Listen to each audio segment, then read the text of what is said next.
Very good morning to everyone. My name is Dewi Sarbiani. I'm the Secretary of Department of Plant Protection. On behalf of my head, our head of department, Dr. Ali Lumajah, who cannot attend this opening session. Sorry for that because he's not quite well. Assalamualaikum warahmatullahi wabarakatuh. Ladies and gentlemen, the Department of Plant Protection is very honored because today we have special guests, Mr. God's Power Major, Mr. Daniel Lee, and Dr. Muklis Jamal, who will join us shortly. So all these, after distinguished guests, will be sharing on 3 session activities. First, seminar, and then sharing on study abroad. And on the last session is the topic on TV clinic. So we are very happy that we do have all of you here. And we greatly appreciate in your time. So Mr. God's Power, Mr. Lee, you still enough time to sharing with us the knowledge and your experience. So to everyone, all the participants, enjoy the seminar. Thank you.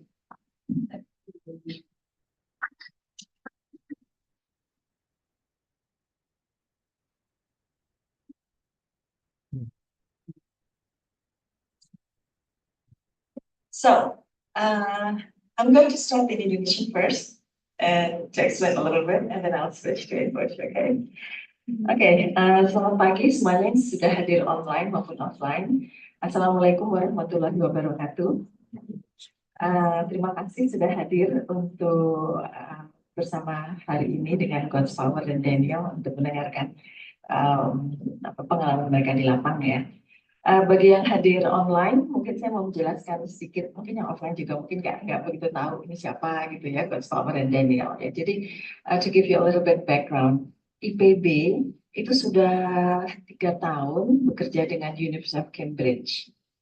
3 tahun atau 4 tahun ya, lupa saya. Dan selain itu bekerja juga dengan Nottingham. Ya, jadi kita kerjasama dengan Cambridge dan Nottingham dan IPB. Dengan topik besarnya adalah restorasi kawasan, jadi restorasi di lanskap kelapa sawit, tapi khusus mengamati restorasi daerah sungai, jadi yang disebut Riparian. Jadi kalau ada sungai, kemudian kawasan sekitar sungai itu bahasa Inggris biasanya kita sebut dengan Riparian system. Nah, secara undang-undang sebetulnya kan sudah ada peraturan bahwa kawasan kelapa sawit yang ada di dekat jarak 5 meter atau 10 meter, saya lupa aturan persisnya, 10 meter kalau nggak salah. Berapa? 50? Oh, 10 sampai 50, oke. 10 sampai 50 meter kanan kiri itu tidak boleh ditanam sawit. Nah, itu sebetulnya banyak sekali yang melanggar, ya. Tapi beberapa beberapa perusahaan sih, kalau perusahaan biasanya tidak melanggar ya, biasanya smallholder begitu yang kemudian mereka karena kebutuhan ekonomi mereka menanam sampai habis-habisan.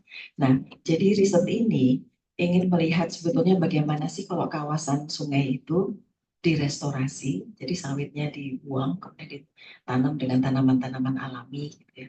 Apa yang akan terjadi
Science from the University of Cambridge. So you're from Cambridge to Cambridge, yeah.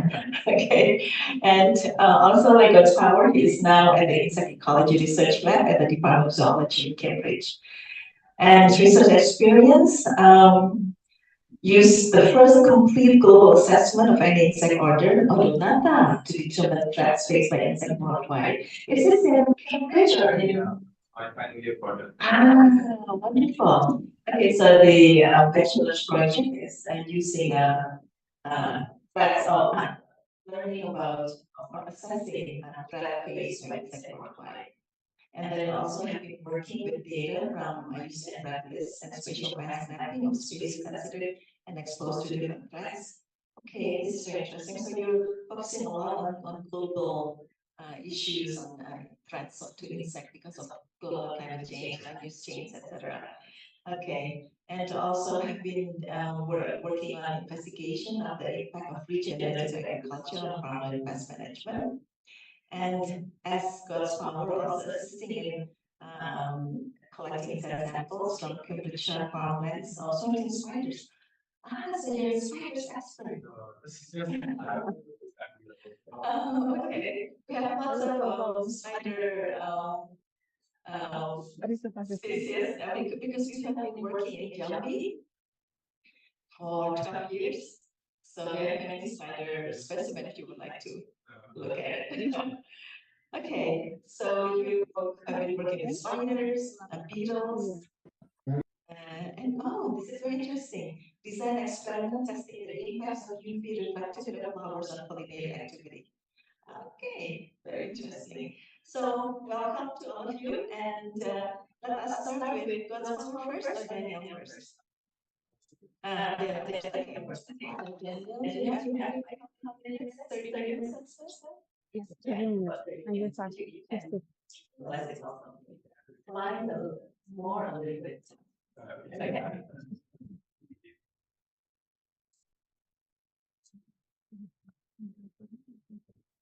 Right, so hi everyone. I'm Daniel Lim.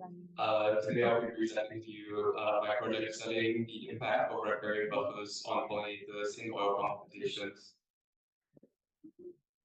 Right. So just a bit about myself, as Professor Dami mentioned, I'm from Singapore. I've always been interested in insect conservation. So I did my undergraduate studying natural sciences at the University of Cambridge, and now I'm with the insect ecology group again in the University of Cambridge. So my research interests are studying how insect populations can be conserved alongside human communities, which is why I'm very interested in studying how we can preserve insects in agricultural environments. Those are two of my favorite species of insects. If you want to know more, ask me afterwards. So, as you may be aware, oil palm is one of the most rapidly expanding crops in the tropics. So it's used in all sorts of things, cosmetics, toiletries, like shampoo, lipstick, everything. It accounted for 70 million metric tons in 2019 and 2020, of which 82% came from Southeast Asia, and from that, the vast majority came from Indonesia and Malaysia. So obviously, this means that oil palm is also a major cause of deforestation in the region. But at the same time, it is thought that oil palm is actually a very useful crop for sustainability due to the fact that it has very high productivity relative to other vegetable oils. And also because it's a perennial crop, so it has a lot of time to develop heterogeneous environments.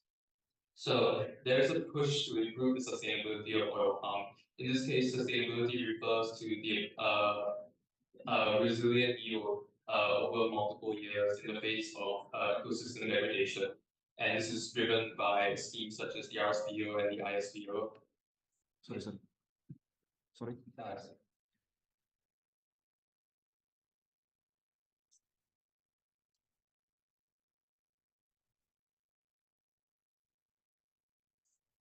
Right. So one of the ways that we can improve the sustainability of oil palm is through the use of riparian buffers. So these are areas of natural or semi-natural habitat around rivers. So the reason why we implement riparian buffers to begin with is because this not only provides a corridor for species But also the area around rivers tend to be low productivity to begin with, and so there's less of a need to cultivate oil palm in these regions. So these buffers are thought to increase structural diversity within the oil palm plantation by introducing different types of trees compared to the oil palm monoculture. And this structural diversity in turn is sought to improve species diversity, and in fact has been shown to do so for invertebrates. And this increased species diversity improves the resilience of ecosystem services, including what I just said, which is pollination. Jadi keluar So when discussing pollination of oil palm, the most important species is Ilidobius camericus. So because oil palm is actually not native to this region, Ilidobius is also an introduced species and actually spends most of its lifetime on the oil palm plant itself. So because it has such a strong mutualistic relationship with oil palm, it's not really known how riparian buffers will impact Lidobius. It is possible that it will introduce more predators and pests to E. cameronicus, which will decrease its population. But at the same time, these buffers could also serve as refuge for high trophic predators, which in turn feed on the predators of Lidobius and thus helping it. Furthermore, right. Yeah. Furthermore, the riparian buffers could also support populations of native pollinators, such as tricks and moths. So these species have been noted to visit oil palm, but it's not known about their contribution to oil palm pollination. It has been noted that this trick species, Trips hawaiiensis, actually complementarily pollinates oil palms in years where E. cameronicus populations are low. So by increasing the number of species that oil palm can rely on, this in turn improves the resilience of oil palm in years where populations fluctuate. So the objectives of my research are basically how does pollinator abundance and diversity change between different riparian buffer treatments? Is there an effect of buffers on pollinator abundance and diversity in the oil palm plantation itself, and how far this reaches into the oil palm? Do different pollinator groups respond differently to different types of riparian buffer treatment? And lastly, do oil palms closer to the buffer experience greater pollination success than oil palms further away from the buffer? So yeah. Oh, sorry. So this project was based within the Rota project. So that's the entire of Sumatri, and where I worked specifically was in the Palapa estate in that region.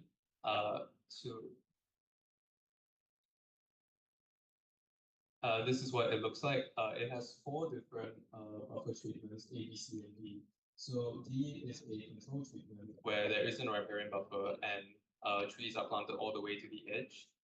C is a buffer treatment where 6 different types of native trees were planted.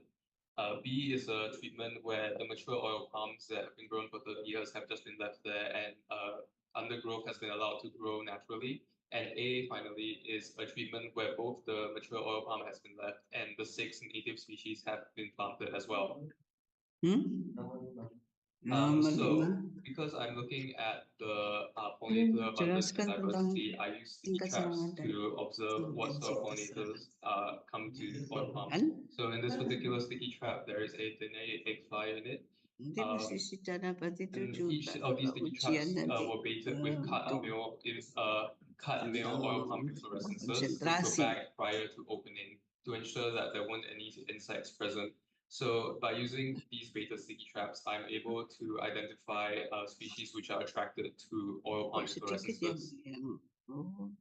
To determine the effect of treatment and distance, I set up transects going from the river into the plantation in all 4 treatments. So each of these points represent one baited sticky trap. At each sticky trap, I also measured environmental variables such as temperature, canopy cover, and understory height. So that's me measuring canopy cover using a densitometer, and that's one of my research assistants, Dharma, measuring understory height. Also, at each of the sticky traps, I perform direct counts of the number of insects visiting once in the morning and once in the afternoon. So this gives me an idea of what time these insects visit the oil palm inflorescences when insect visitation is at its highest. and also lets me observe interesting behaviors which I wouldn't capture otherwise, such as this assassin bug feeding on one of the trapped insects and this cricket grazing on the oil palm inflorescence.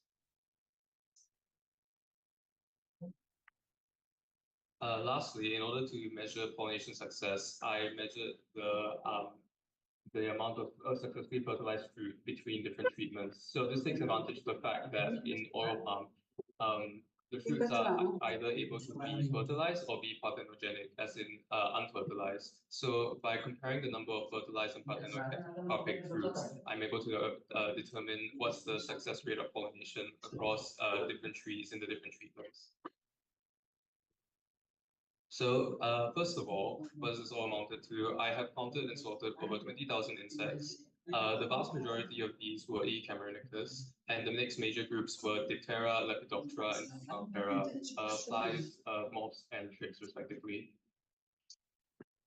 When looking at just pollinator abundance, there isn't actually a significant effect in both treatment and distance, although the variance does seem to increase as you move further from the river, but this could be driven by a few outliers. Looking at specific groups, in each Cameronicus, again, there isn't a clear pattern over treatment or distance. There does seem to be a slight increase as it moves away from the river once again, but this is not significant and it could have been driven by outliers. In Lepidoptera, similarly, there isn't a clear pattern over treatment and distance. Now in Tisamaptera or trips, there actually is a slight increase in abundance away from the river, but this is only slightly significant, so it may be the case that this is just stochastic. And lastly, in Diptera, there is a slight increase in abundance in treatment A specifically, but again, there is no change over distance. Now, what does show impact on insect abundance is actually the openness of the inflorescences. So we use inflorescences at different stages of adhesis. That's an example of one where it's about 10% open. You can kind of see the flowers open flowers at the top. So it has been shown in previous work that the peak attractiveness of male oil palm inflorescences is about 40 to 50%, and this correlates with my findings as well. So now to look at pollinator composition, I use a non-metric dimensional scaling in order to identify differences in pollinator composition in different treatments. So there is a small difference between the composition of different treatments. And interestingly, treatment D, which is the control treatment, shows the lowest proportion of E. cameronicus, and treatments A and C show a greater proportion of Diptera and Lepidoptera species. So next, moving on to my insect counts. My results show that insects are actually more active in the afternoon than in the morning. So this was already known about E. cameronicus, but this shows that this is true as well for the other species such as Diptera and Lepidoptera. However, there is no difference in the number of insects visiting between the different treatments. Lastly, moving on to fruit set, there is actually no difference in pollination success across distance or treatment. Though it does seem that the fruits at the plantation edge, as in the fruits closer to the buffer, have a slightly lower fertilization success, but this is ultimately insignificant. So what does this all mean? So distance and treatment does not seem to have a major impact on the abundance of pollinator groups, although some groups such as Diptera and trips do show some small response to it. Treatments with riparian buffers showed a greater proportion of E. cameronicus species, and treatments with native plants showed a greater proportion of alternative pollinators. Insect visitation was great in the afternoon, which concurs with previous work and is an interesting methodological finding in order for future works studying insects. Lastly, pollination success does not seem to be affected by treatment of distance, which indicates that these buffers do not have a strong negative or positive effect. So though this shows that there isn't really an impact of the riparian buffers on ecosystem services, it also indicates that these buffers do not provide ecosystem disservices. And so there isn't a negative impact of including these riparian buffers. And in fact, there could be a small positive impact due to having more alternative pollinators, which improves the resilience of pollination services over time. So here are some future steps I'll be continuing on. First of all, determine if the environmental factors I measured correlate with distance and or treatment. And so in turn, determine if these abiotic factors are what's driving changes in pollinator composition. Next, I'll incorporate treatment distance and inflorescence into a linear model of pollinator abundance in order to give a better idea about the interaction between these different variables and how this affects pollinator abundance and diversity. Also, I'm interested in running my analyses again while removing my outliers. So as you may have noticed, I actually do have a few outliers with over 1,000 insects, which I suspect are driving the data in a particularly strong way. So I'm interested in seeing if removing these outliers changes my conclusions in any way. And lastly, this is for any future work. I would like to know whether these insects actually do have a function in pollination. So although I have been able to show that these insects are attracted to the male palm inflorescence, I'm not sure about their ability to carry pollen. So in order to do that, the best way would be to measure the pollen content carried by these insects by sampling them non-destructively. Right. So these are my sponsors and all of the people who have been involved in this project. And thank you for listening.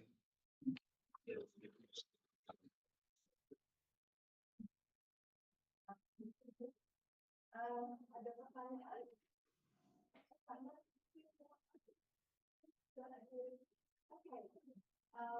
Ada pertanyaan dulu?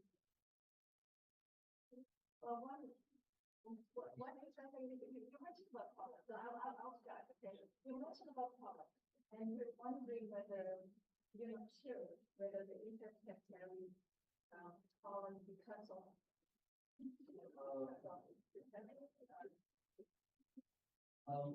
It's not so much that the pollen is too heavy, it's just that there hasn't really been many studies showing if they do carry pollen at all. So it's known that some fly species, they exclusively visit male inflorescences, but not female inflorescences. So my data shows that although they do visit it, I cannot say for certain whether or not they have any sort of contribution to pollination. So I think the best way to show if they do contribute to pollination is to show that they visit both male and female, and also if they actually carry pollen on their bodies. But you're talking about Elaidiobius, or you're talking about other insects? Other insects, Okay, yeah. It's fairly well known that Elaidiobius does carry pollen. I think there was a study done by Astra Agrolestari. That's a palm company. I think one of the biggest in Indonesia. And they've done a lot of studies on. No, not that. But I read somewhere, I forgot. But there has been studies also looking on. Oh, it was the CRC.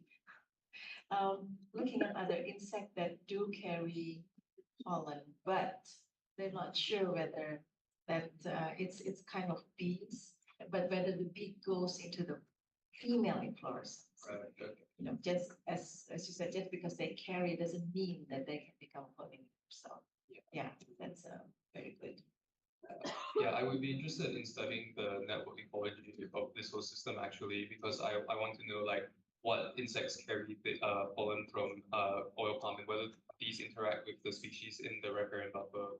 But that requires a lot more time than I had. So Yeah. My group, we did a study, we did a survey on 25 provinces of Indonesia.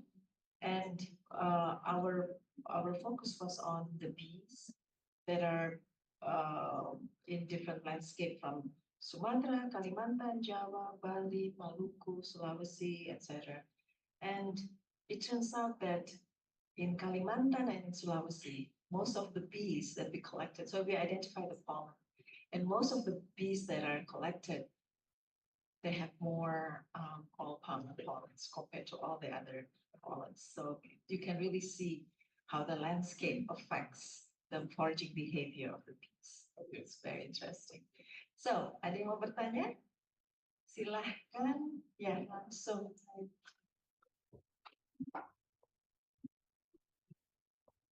Okay, thank you.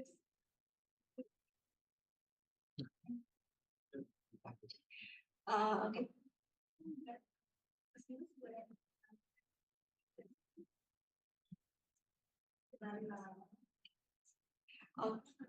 Yang mana?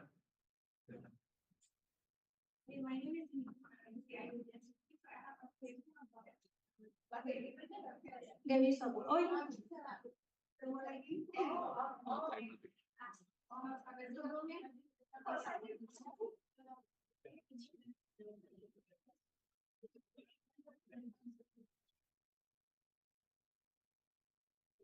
I have a question, but let me see the previous slide before yang sebelum ini, Mas. Before the discussion, the previous slide. I want to ask you about lagi sebelumnya lagi masih agak jauh. Oh, sorry, but if I'm not mistaken, Pak. I saw the slide that you Itu, Pak. explained the Oh, number sengaja. about the Um, pollinator and the Kemudian trips. oh, Kayak dikit sebelum lagi sih, itu Pak, deh. 26. Kan tanggal 30 celengan Next. bambu. Terus kemungkinan lanjut Kamis Jumat, Pak. Kayak ada lagi next. Kayak tadi ada yang si pollinator yang satu, kalau itu ada, tetapi yang satunya itu jumlahnya berbeda gitu, Bu. Kayak tadi ada, tapi saya ya, yakin di slide yang kemana. Sebelumnya.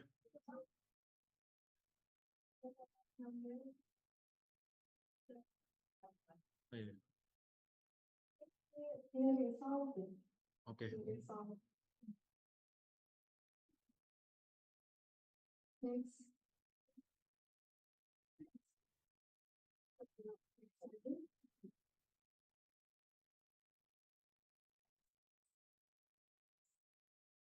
Tadi yang pertama.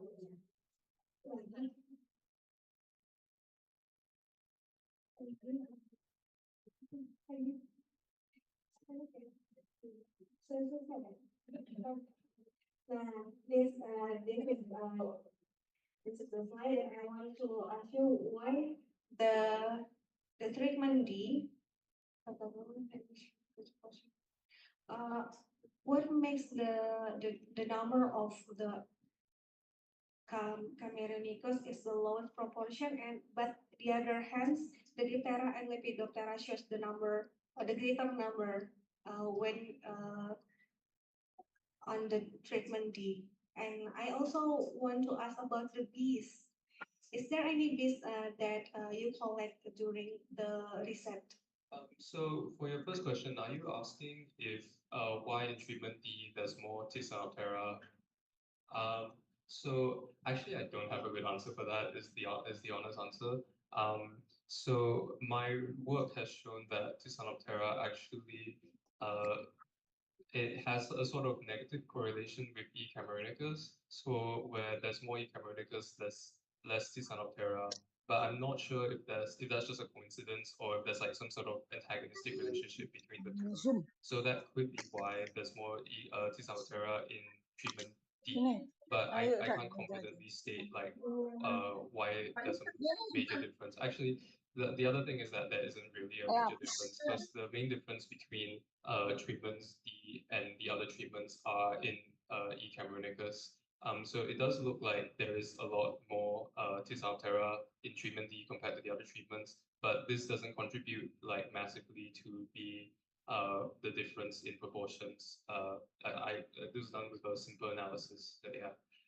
And for your next question about the bees, so I did find some wasp species, but I couldn't. There weren't a lot of bees that I collected, so those were labeled under non-Hymenoptera. So as you notice, there's only a very few.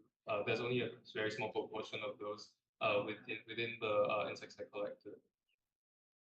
And do you also find that one insect or another insect also has maybe against each other, like they are not good in the same environment, or they are also like antagonists to each other? To be honest with you, most of the insects I found were fairly stochastic in whether or not they appeared. So if there was any relationship, it seemed fairly random. So I can't say definitively like if there's any sort of like mutualistic or antagonistic relationship between any like specific insect groups. Okay, thank you.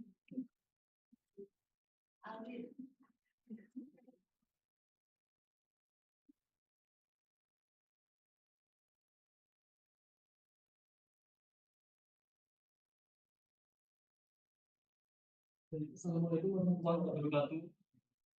Good morning, everyone, and nice to meet you to Daniel Lim and Get Sour. My name is Aldian Hidayat. I'm a master student of the Integrated Pest Control Study Program. Daniel Lim, your topic I think is interesting, pollination on the riparian restoration in oil palm landscape. So you research about pollination on the riparian restoration in oil palm landscape in Riau. Right? Yes. So my question is, have you ever researched the topic also in other countries?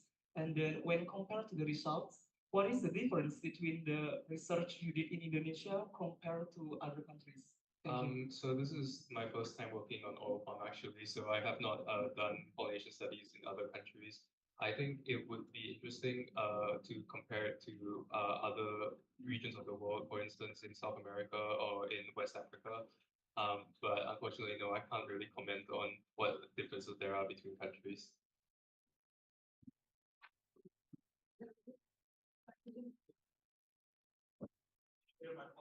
Yeah. Okay, thank you. Hello, Daniel. My name is Fajrin Fahmi from Entomology Study Program. So I'm supervised by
So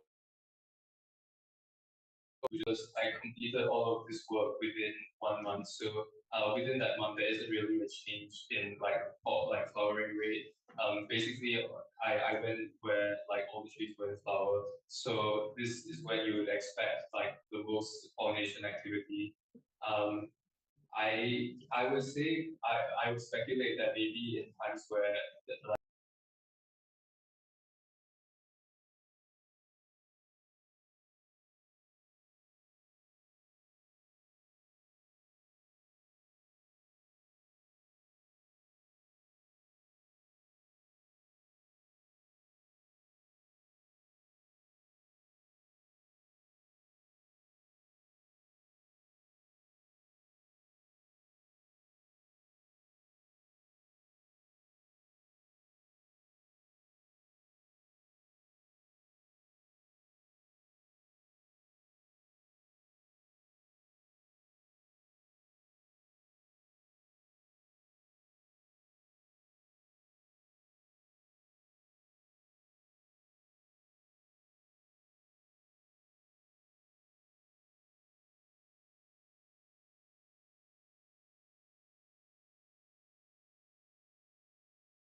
the deeper plantation. But yeah, it would help with reducing erosion around the river itself. Okay, thank you. I think the time is up, but if there's one burning question from here, kalau ada satu lagi pertanyaan. Okay, Ola. Last question.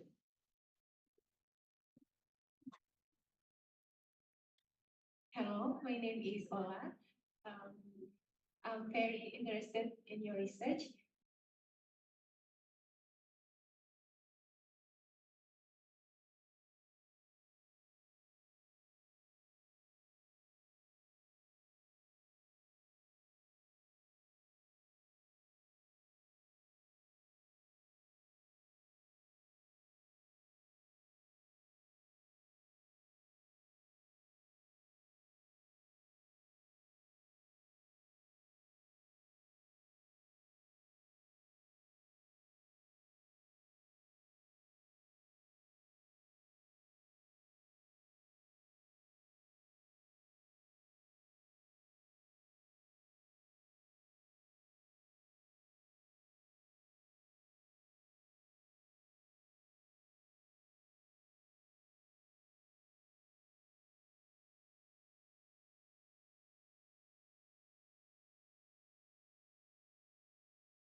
just about 10% of the total land use for oil crop production. Now, oil palm also has risen from 1961. We can see how the production has kept rising, and currently it's at about 70 to 80 million metric tons of palm oil being produced annually. And of course, Indonesia and Malaysia produce 85% of this global supply, which is an impressive feat. And it is projected that with the current population, because the population of the world will tend to increase, and by 2050, population will get to about 10 billion people in the world. And of course, there's always a need for vegetable oil that is used for a lot of things, both domestic products and industrial products. So the land use required to meet up this demand is projected to increase by at least 31.3 million hectares of land by 2050, according to the FAO. So, Sorry, sorry. okay. So, Okay. what is it? Okay. Yes. What? Which one? No, what? Okay, going forward. Sorry, it's synchronized. Wait. Okay, This one. yeah, Next. cool. So just some data on the world production of palm oil. As you can see, Indonesia currently produces 49.71 million metric ton, which is the highest producers in the world, followed by Malaysia as well. I think I may probably stand here if it makes it better. Yes. Okay, so currently there are three oil producing crops that are like the major crops used for vegetable oil production. And the reason why I've put soybean and sunflower here is because of something very interesting. Now, in the world, especially in the Western world, you would notice that there's this negativity associated with oil palm. And the major reason is because it is perceived or assumed that the production or cultivation of palm oil is one of the or is the primary cause for deforestation and biodiversity loss. Although that claim is valid that oil palm is responsible for or is driving deforestation and probably biodiversity loss, but is it really the case? We look carefully at the data to see, but you notice that soybean, which is also an oil producing crop, actually makes up 39% of the land use, whereas palm oil or oil palm makes up just 8.6%. So it means that soybean is actually consuming, or is a more, we call it like a land hungry crop, more, at least 3 times more than palm oil. So why is nobody talking about soybean being a driver for biodiversity loss and deforestation? Could it be that because soybean is actually produced not just in Southeast Asia, West Africa, but it is produced across the world, both in temperate regions and tropical regions. But still, there's no negativity associated with soybean as much as oil palm. So sometimes this drives the point that sometimes negative press or misinformation can actually be a driver for informing people about stuff like this. So looking at the data carefully, it's very important, and showing the general public, especially the friends in the Western world, is very important to help them see that they have to look carefully, not just making assumptions. So moving on from that, okay. So just like any, I think this is cuts. Which one? One more? Yeah, thank you. You have to pass. Which one? I think you might be. No.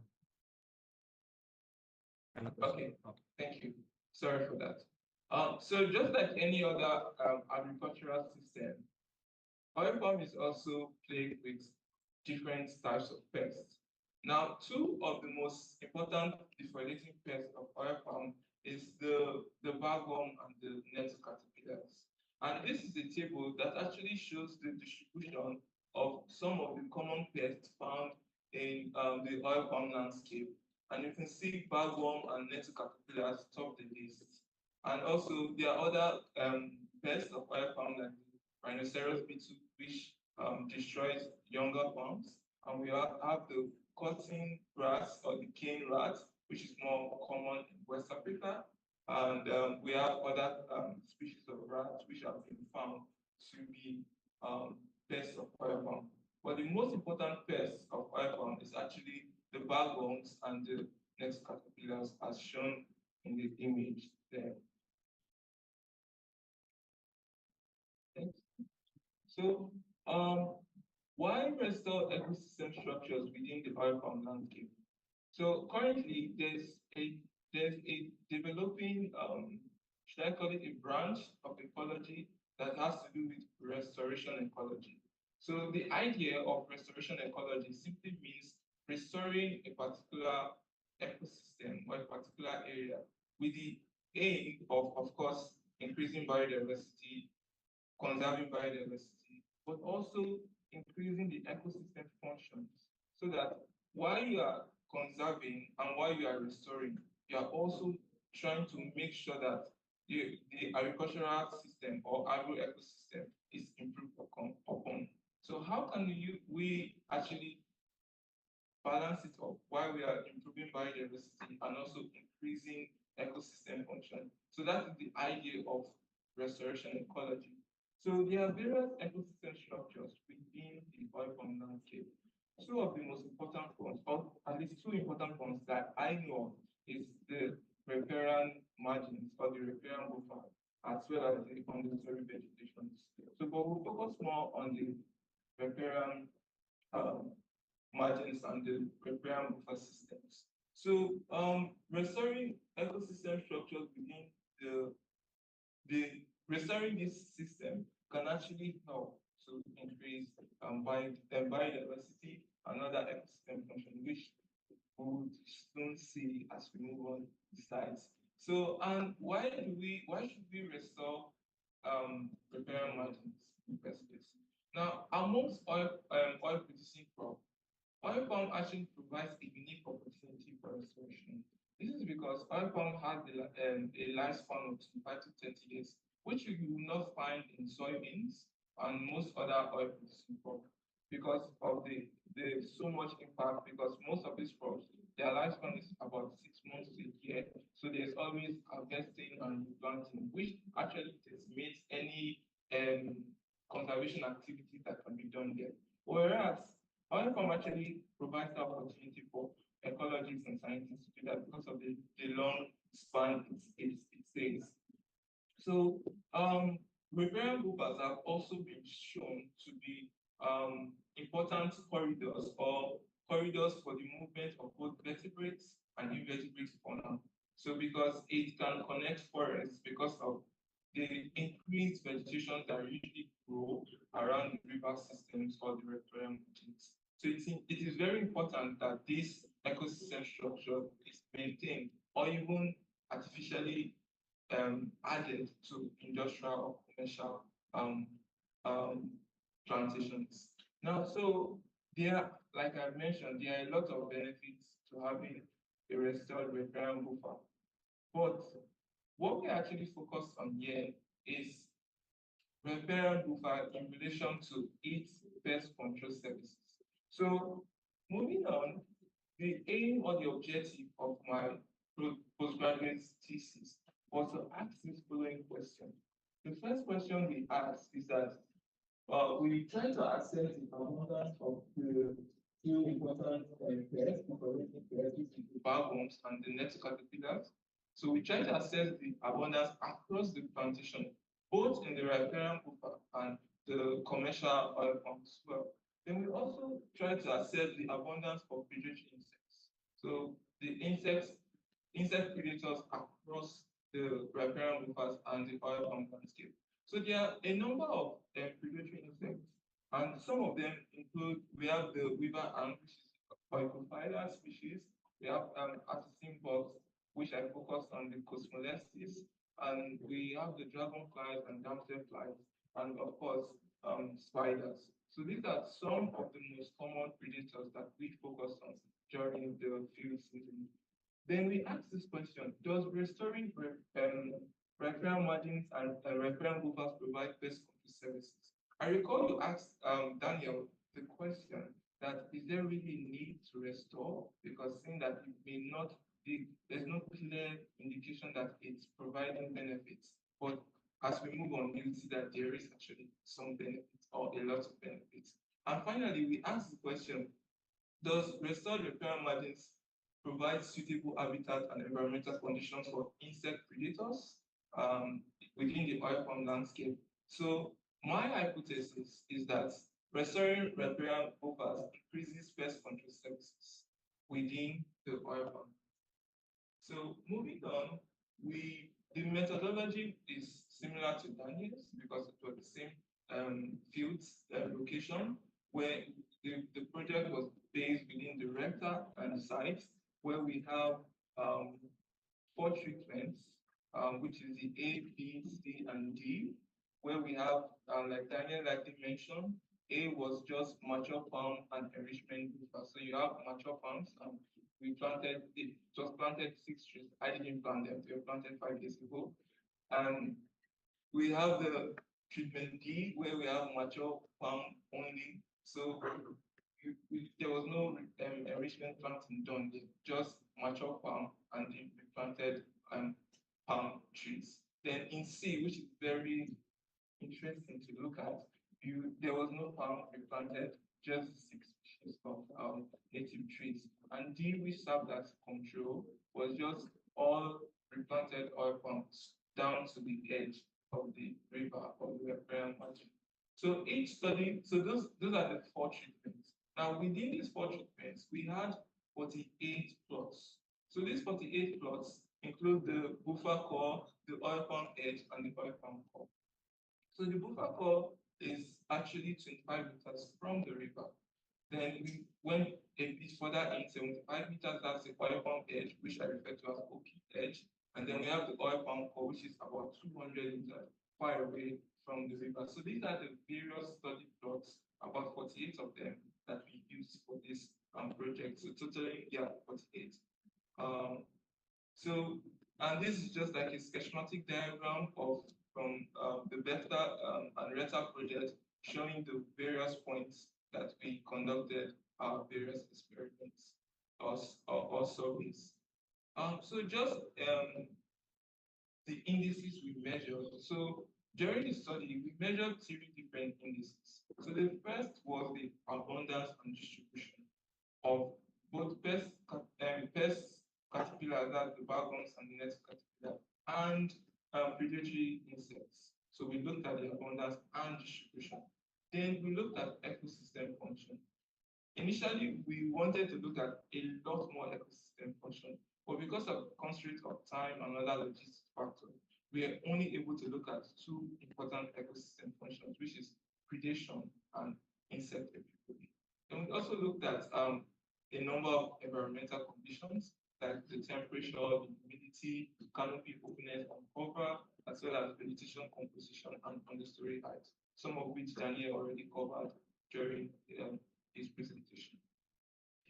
So just to describe some of how we conducted some of the work. So for the biodiversity measurements, we use sticky traps as well to just solve it, to have an overview of what insect fauna is found within the oil palm landscape.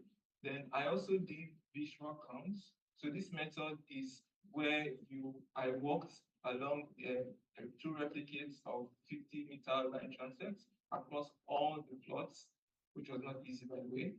And we counted all the predatory insects we found as we did the transient work. So each transient work lasted for about 15 to 20 minutes. Then we also looked at aquatic insects, predators still in the rivers, and we also did hand searching to record the number of pest caterpillars or pest larvae found across the study sites. So for predation, we used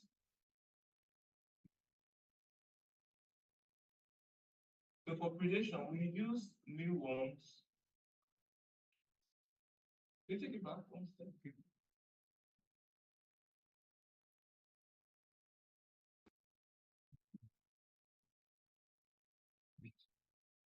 Yeah, thank you.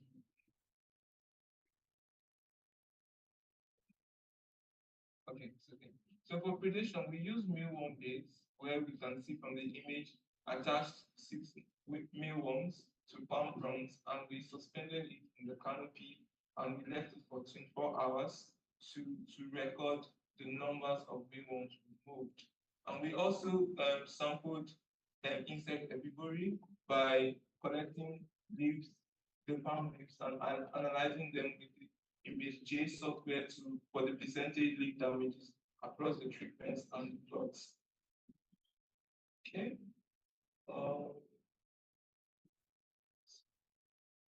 So these are examples of active predation that we observed. And as you can see, we have the Opophyla and training or feeding of the dates we left for 24 hours. And we can also see an image of the postmolestes, which is an example of the assassin bug actually also feeding on the mealworm dates we left for 24 hours. So showing that yes, predation does occur, and these are like the major predatory insects or examples of predators found within the oil palm landscape. Okay, so should I move to that? Thank you.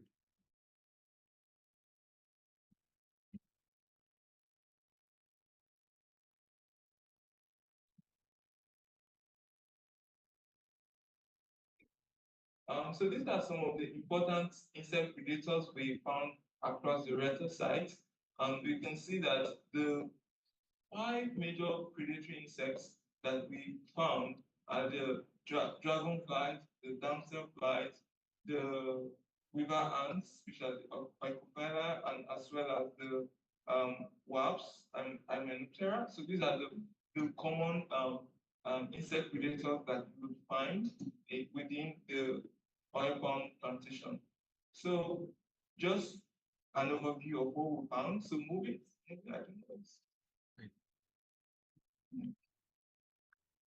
So down to some provisional results of the data sets we collected. So we see that, so looking at the assassin bugs, which are one of the important predators within the oil palm, we see that in the buffer core, we have a higher abundance of assassin bug.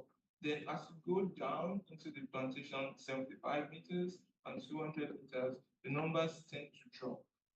But for spiders, we see that there's no clear difference within the distribution or abundance across the plots and the treatments as well.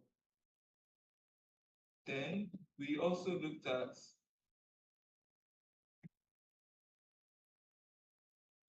then we also looked at the dragonflies and the damselflies.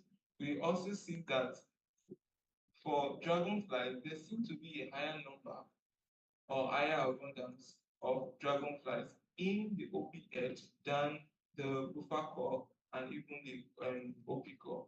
And this could be because of the presence of large bodies of water and ditches found in the edge. So as you may already know, dragonfly, half of their life cycle is spent in water. So they require ditches or river systems for propagation of their life cycle. So where there's no water, definitely their numbers will drop. And because we carried out our field seeding supposed to be in the dry season, but for some reason there were a lot of rainfall, so there were a lot of ditches around. So this was what we found. Then for damsel fly, because of their cryptic nature, we're not really able to get a high number of them. So, but possibly it was because of how we sampled. So their numbers are way lower than the dragonfly. So more work is obviously needed there.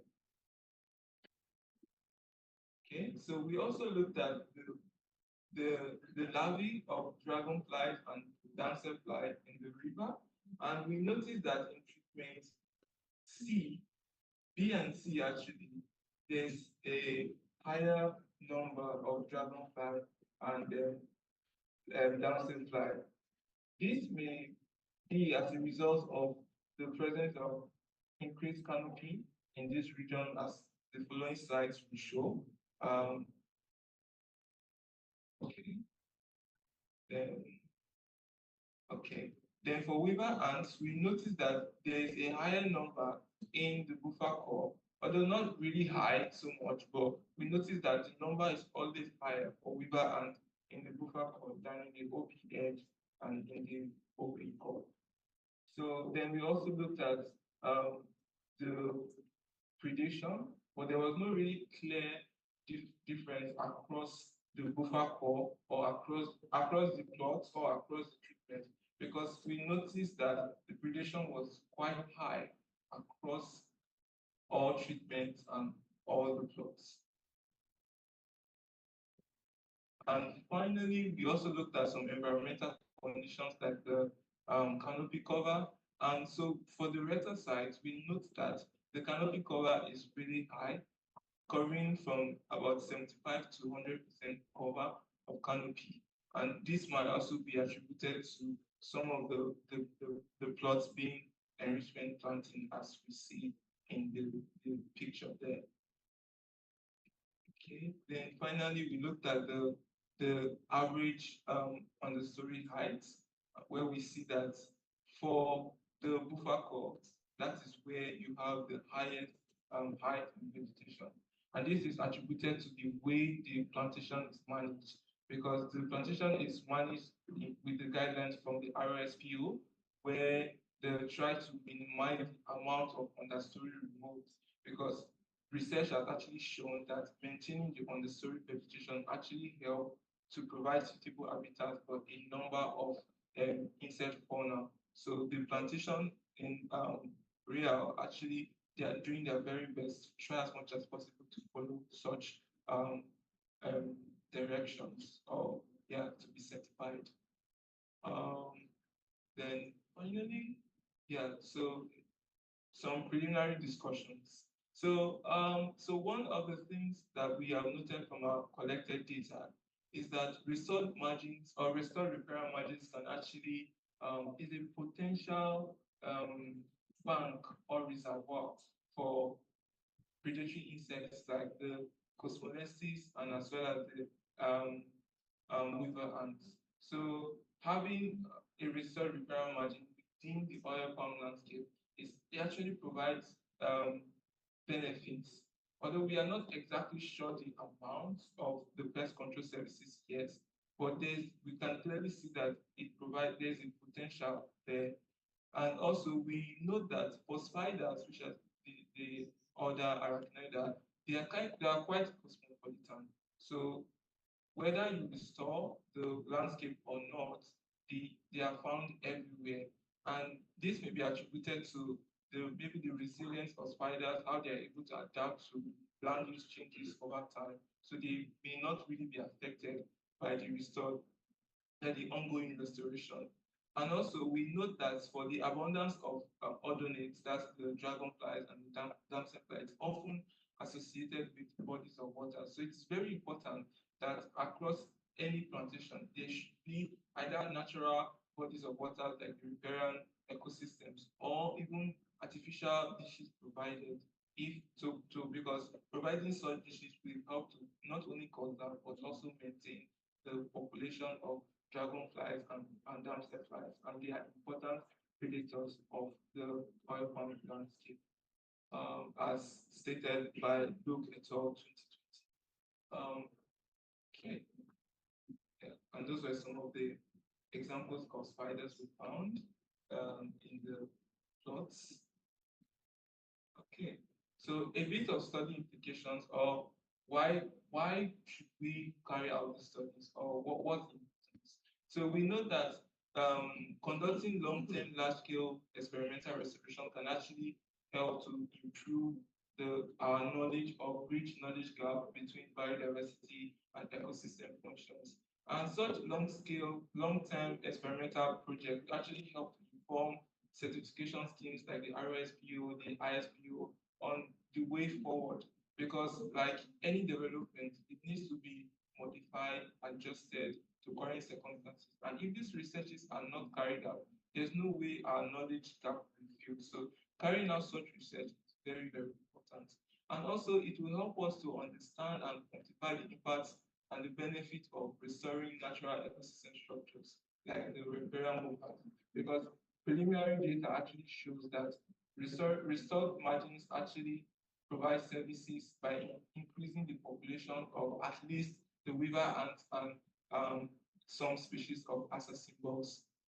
And finally, yeah, experimental restoration such as a lot of projects have been done which IPB has been very instrumental on, like the BEFTA, the REFTA, and other projects have been carried out. We actually help industrial and even small plantation owners to better manage their plantations in a way that will not only improve their yield but also improve the biodiversity from there. Okay, and acknowledgement. So I really want to thank my supervisor, although it's not here, and also Professor Dami for our contributions, and also and other persons who actually made this possible, because without their help, I would not be standing here giving this presentation. And I would also want to thank Cinemas, the Mastercard Foundation, the University of Cambridge, St. Edmund's College, who have funded and supported this project along the way. Thank you. Thank you. Before I go up, I want to see one of the canopy cover. Yeah, I'm curious about this canopy cover on agency. Yeah, so there's no difference on the canopy cover? So from what we have, This one. Yeah. Hasilnya. yeah, Hasilnya canopy jadi termasuk yang awal-awal tadi. Lagi. Wait. Terus, nah, itu balik. Nah, okay. So yeah, can you explain that a little bit okay, so slower? Is there some difference? yeah, so across the reservoir is not very large. Okay. So but we can see that there's no clear difference within the sites. Yeah. Even the C or D, the one So that has D that has no buffer. no buffer Yeah. canopy is So what's happening there? well, I think that the reason why, because the way the oil pump landscape actually look, if you observe carefully, it looks quite covered with or without buffer. It is quite covered. Okay. Yeah, but the difference in cover provided if you are in the plantation, you will know that although both the various treatments are covered, but there's a difference in the type of cover. So for like for example for C, where you have just enrichment planting, that is the 6 species of tree planted, you would also note that there is a high proportion of understory vegetation growing. But if you go to D, where there's also cover, you will not find you would find the vegetation, understory vegetation, but lower. The reason is because the kind of cover provided by treatment B and C gives room for understory growth to occur. But the kind of cover provided by, because of the way the farm grows, other understory vegetation cannot really grow. And for you to for the environment to be conducive for these predatory insects, it's not just dependent on cover, although we need to do more analysis to check that. But it's not just dependent on cover, it depends on a number of environmental factors, both the understory vegetation, the presence of water bodies, and of course the cover.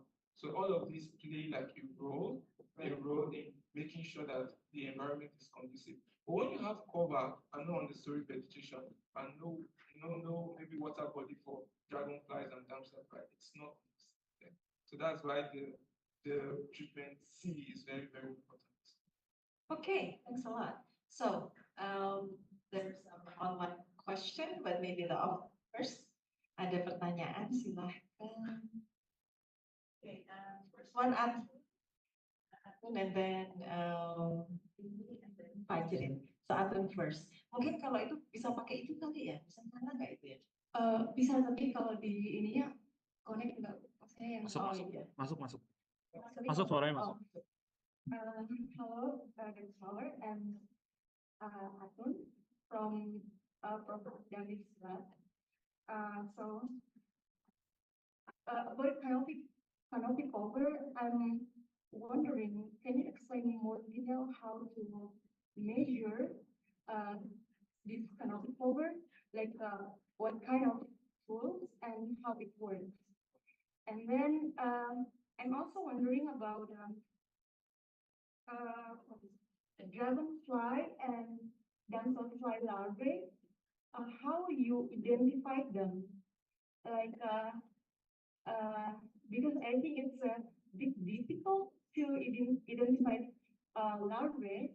So, like, what kind of book you use, and in the species level or morpho species level or something, and then why you separate between the adults and larvae in your analysis, why you don't just mix them up. Okay, thank you.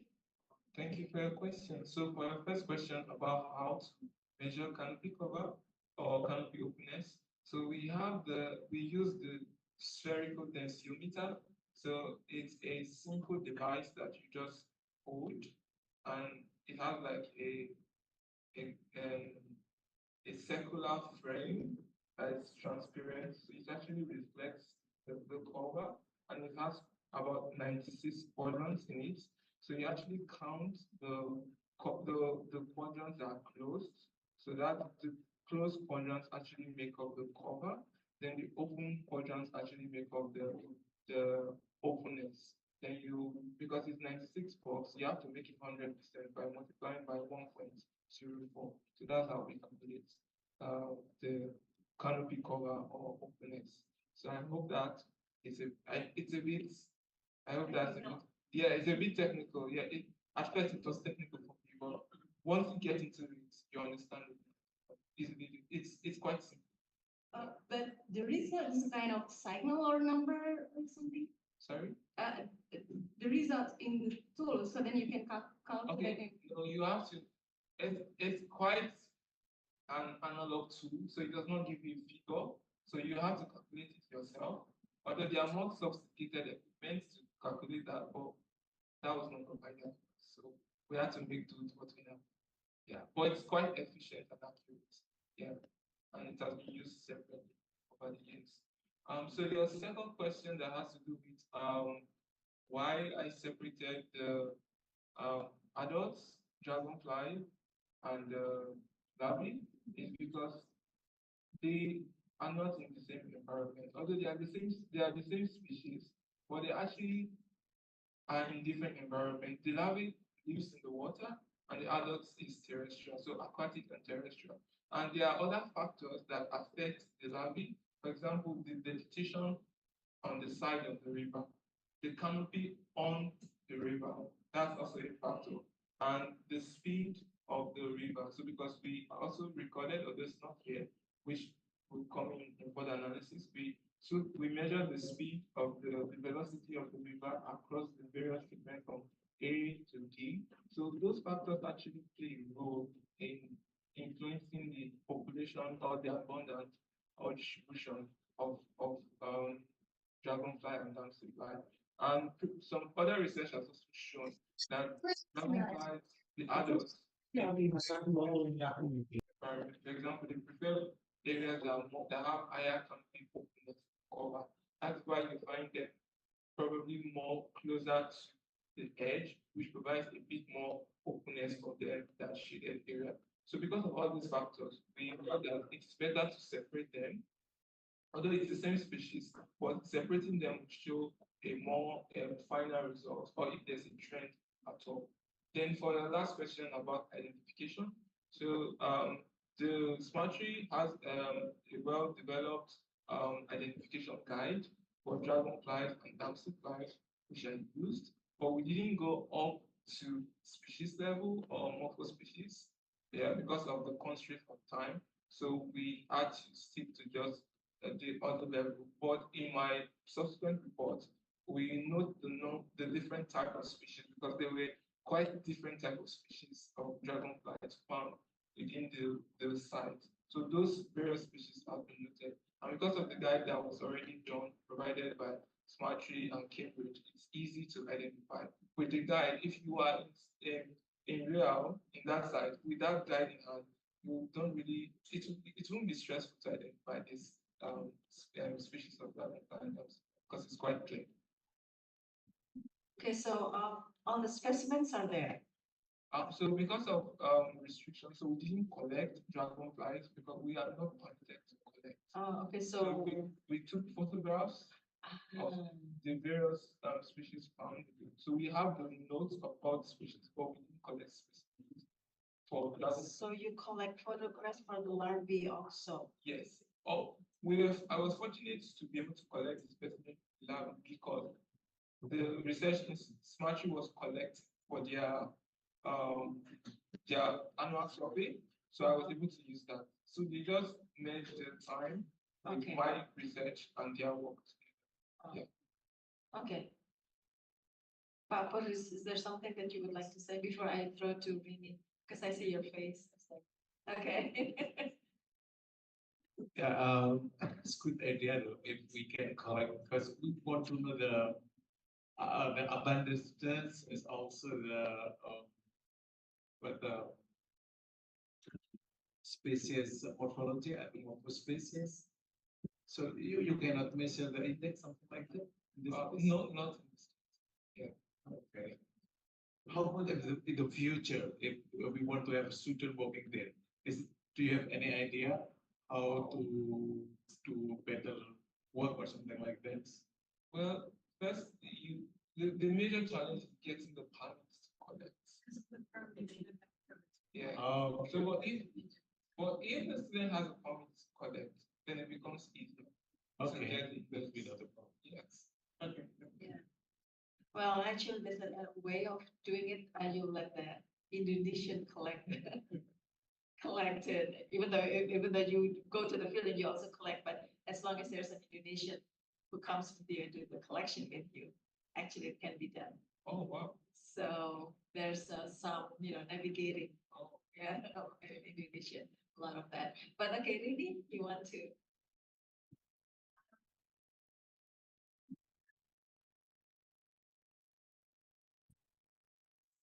Thank you, Prof. Gandhi. Hello, Ms. Power. I'm Arini. I have maybe two questions for your presentation. The first is, you did an active predation observation, right?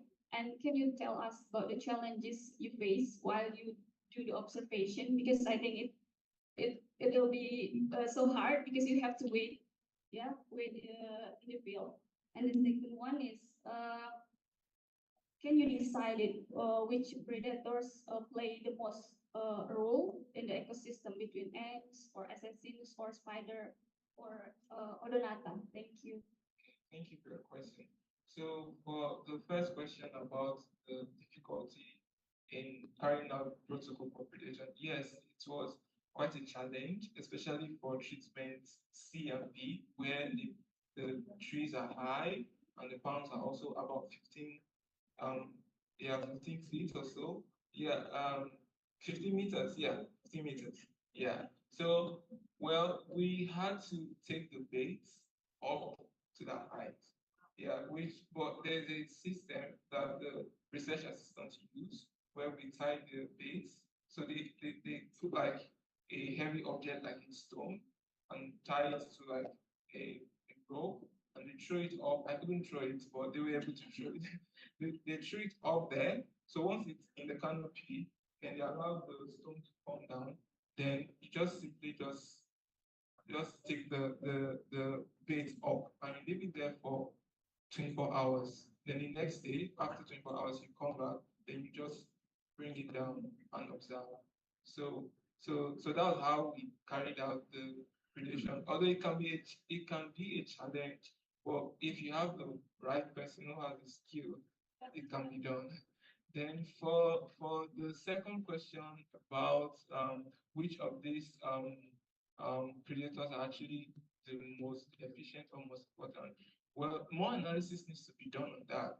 But from personal observation and the trend of the data, I can say the weaver ants that's what are actually the most important predators because for almost all the places where we deploy the baits, you will almost always find the weaver ants there if they are there because they are very fast moving and probably their sensory, they are able to sense that the mealworms are there, so they get to it very quickly. Unlike the assassin bugs, which are also predators, but they have short distribution movements. But the weaver ant can move within even high palms, low palms. But the assassin bugs kind of is moves more around a lower range or around the on the surface vegetation more. So the height that the weaver ants can get to is way more than the assassin bugs. Yeah, but we observe that those two, the weaver ants and assassin bugs, are actually responsible for most of the predation we observed. Okay, thank you. Fajrin?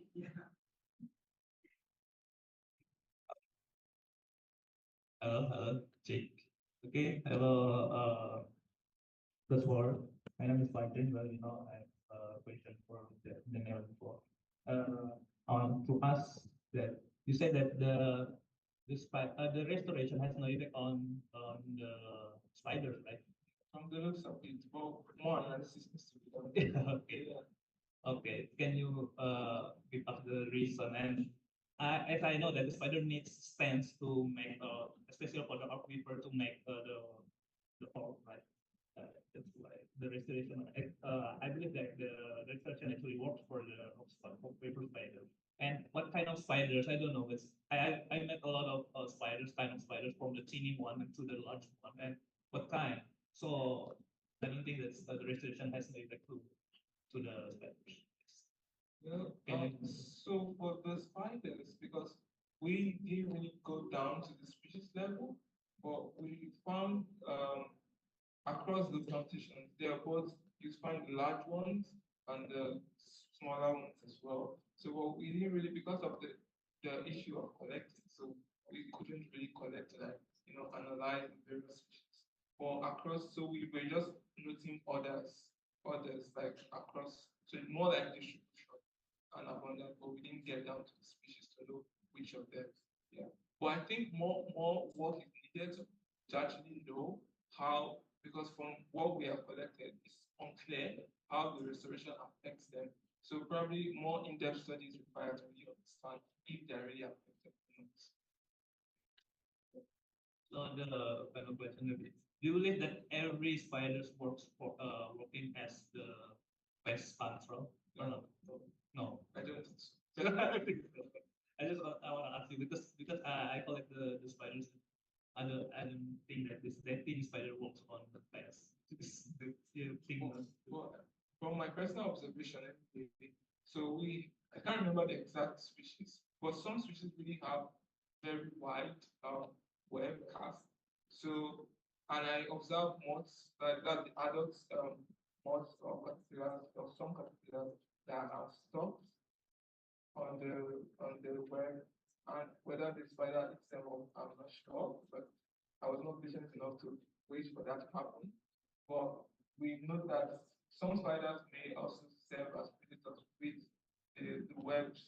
around them.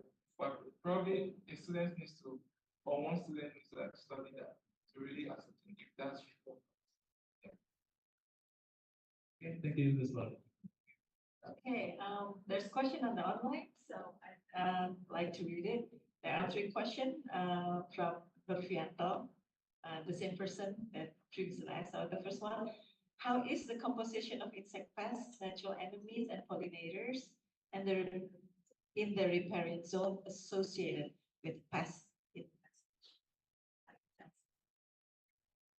Okay, so for that question, the reason why I actually modified the topic a bit to focus more on predators was because we were informed that there were some area drums of insecticides that were sprayed in the last 2 months. So we couldn't really ascertain for the pests, like the Okay. bamboo because of that. So we were not able to do as much as we wanted to do to really understand. So we cannot answer that. Yeah. So the question, Pak Nurfianto, for question number one, it's hard to answer because there was a Yeah, insecticide spray. Yeah. drone spray, Okay. sadly.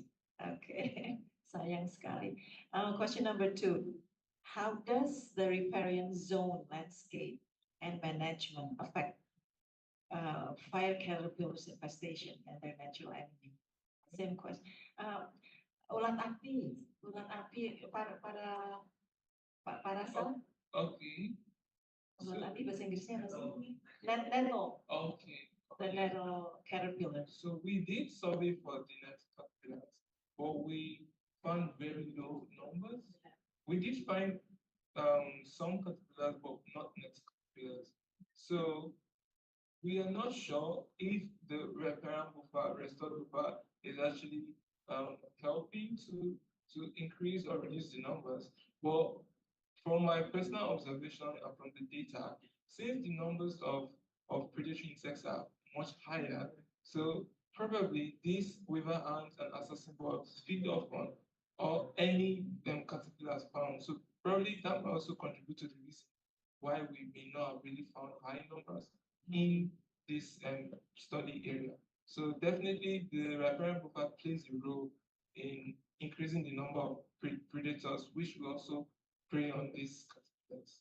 Okay, even on the D1, it also has, So for the D, if you you think, so because for D, the predation was also high for D because because. you find the weaver ant in D. So you find the weaver ant from A to D, but they find them higher in the riparian buffer more than the OP edge and OP core. Okay. So we need to do more correlation anyway, but from observation, it seems that because the weaver ant population increases in the buffer core, it's probably pushing like a trend where you have this point where it's conducive for them and they move in to the plantation from the buffer core and the buffer and the oil palm head. So actually it plays a role because without the riparian margins, the abundance of weaver ants like this would also drop. Yeah, which will affect the surrounding landscape. Okay, last question. How does the riparian zone landscape and management affect the horn beetles, Oryctes infestation? Hornbill? Oryctes, Oh, the, okay, yeah, apa sih bahasa Inggrisnya? Well- Oryctes itu apa bahasa umumnya? yeah, Well, you know what I mean? yeah, I know. Yeah. Okay. So that was not part of what we studied. Okay. Yeah, and because I think most studies done that is mostly around younger palms because they are pests of younger palms than the adults. And frankly speaking, we didn't really find any of those in the mature palms. So probably we didn't find them. Yeah. Okay, thank you so much. Well, I think it's time, but ada lagi satu kalau ada pertanyaan. Mari shortnya atau Rizky, Rashid, Rani, okay, Rani.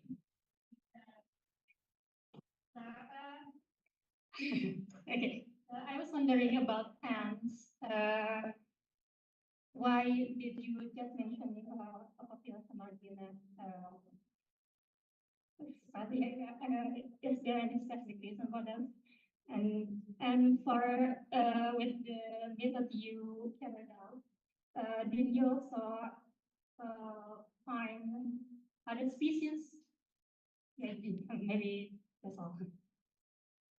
Okay, thank you for your question. So the reason why we focus more on the Aquaphyla river, the reason is because they are known to be predators.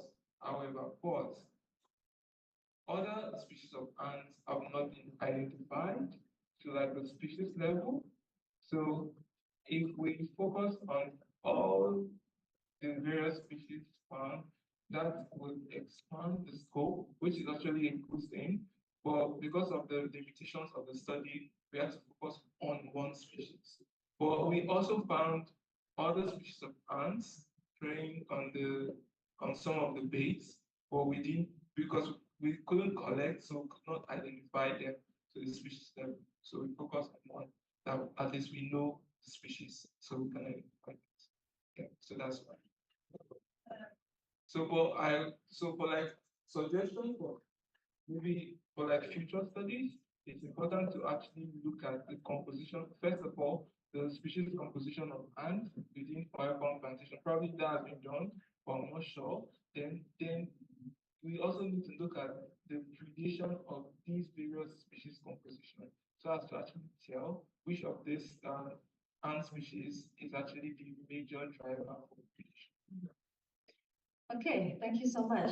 I think that there are already some studies on that, even though it's not an exhaustive study, small scale studies, but most of the literature are made maybe in Indonesian and yeah, so the so-called great literature. So okay, but so let's give a big applause to God's Power. Thank you so much. It was a great presentation. Thank you to Daniel and God's Power. So as a closing, we would like to give you a certificate. So maybe Pak Pur can give certificate to God's Power, and then I'll give to Pak Daniel. So at the end. So photo. Yeah. So who first?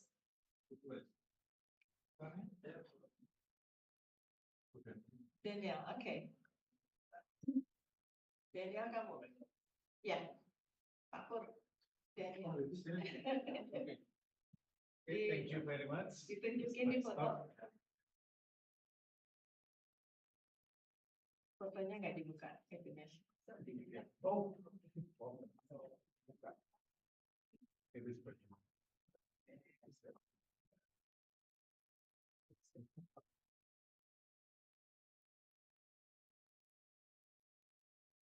Okay.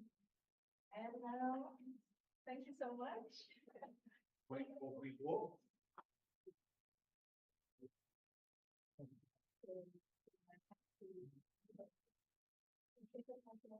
Take a picture, sama semuanya.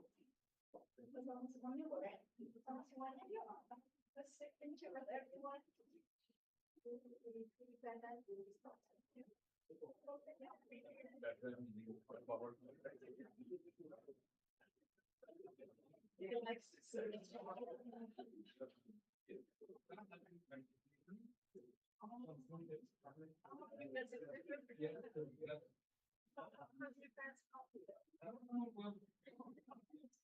Okay. Ada yang perlu ada yang di belakang, ada yang perlu di belakang.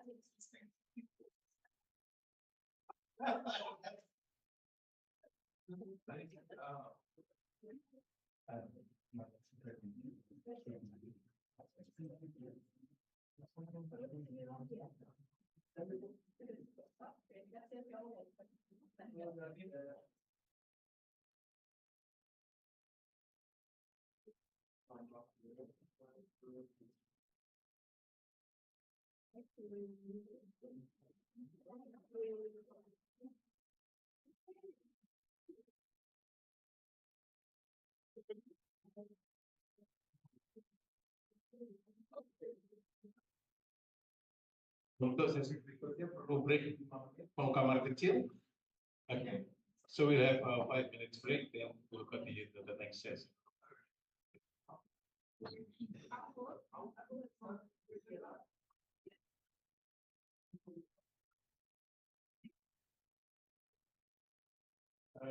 Yes, well, it might be part of the product, but.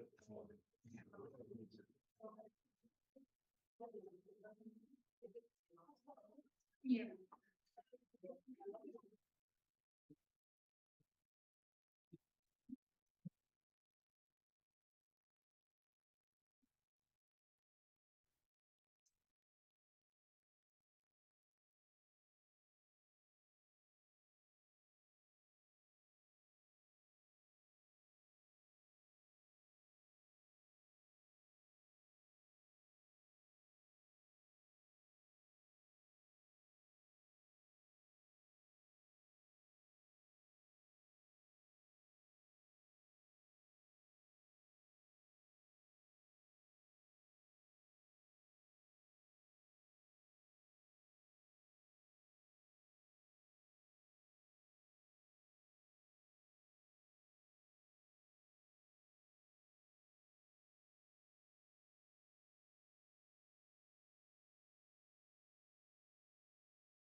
students from the global south, which we are from the global south.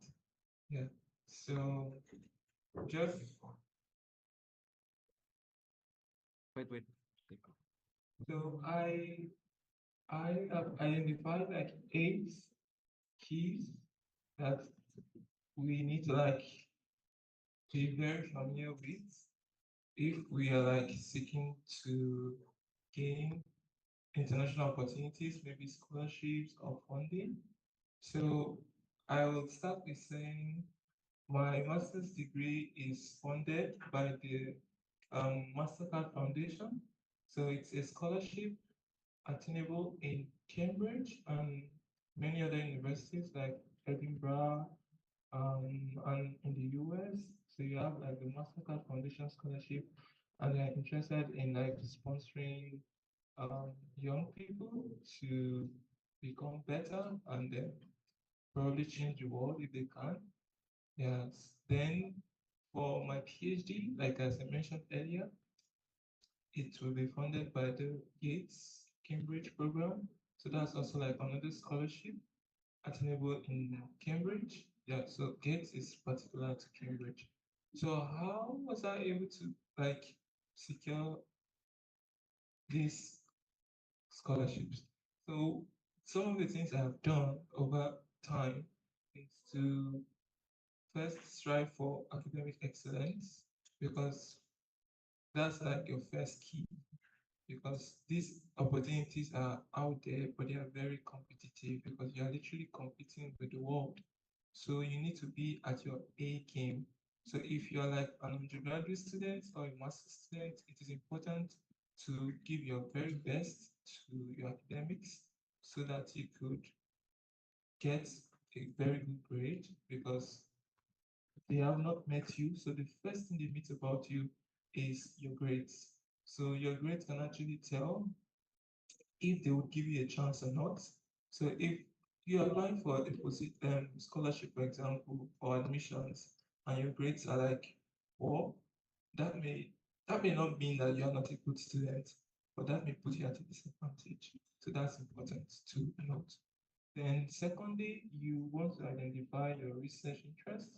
So because there are a million and one things you can actually be studying, or you can't study everything. So you have to know what are you interested in.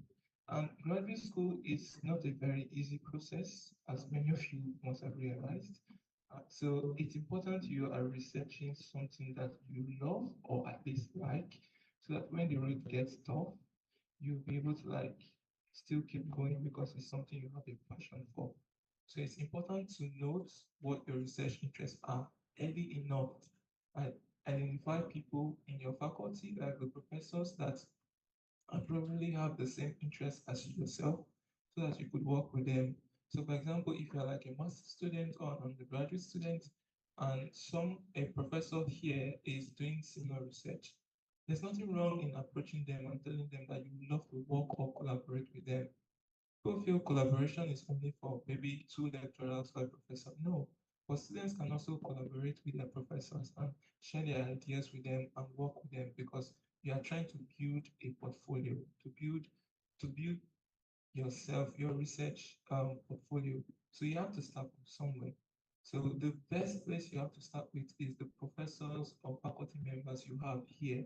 So you have to identify those who have similar interests as you. They may not be doing exactly what you want to do, but at least they do something similar and work with them. And before you graduate, you could probably have a few publications or a number of research you've been able to accomplish. Then Okay. Then we want to also volunteer because one of the important things that helps you in applying for these international opportunities, they want to see how aside the classroom or aside academics, what else have you done? So it's important to volunteer because volunteering means sacrificing your time, your resources, and your energy for something you believe in. So you could think about something that you can volunteer for, and sometimes you may be the one to create that opportunity.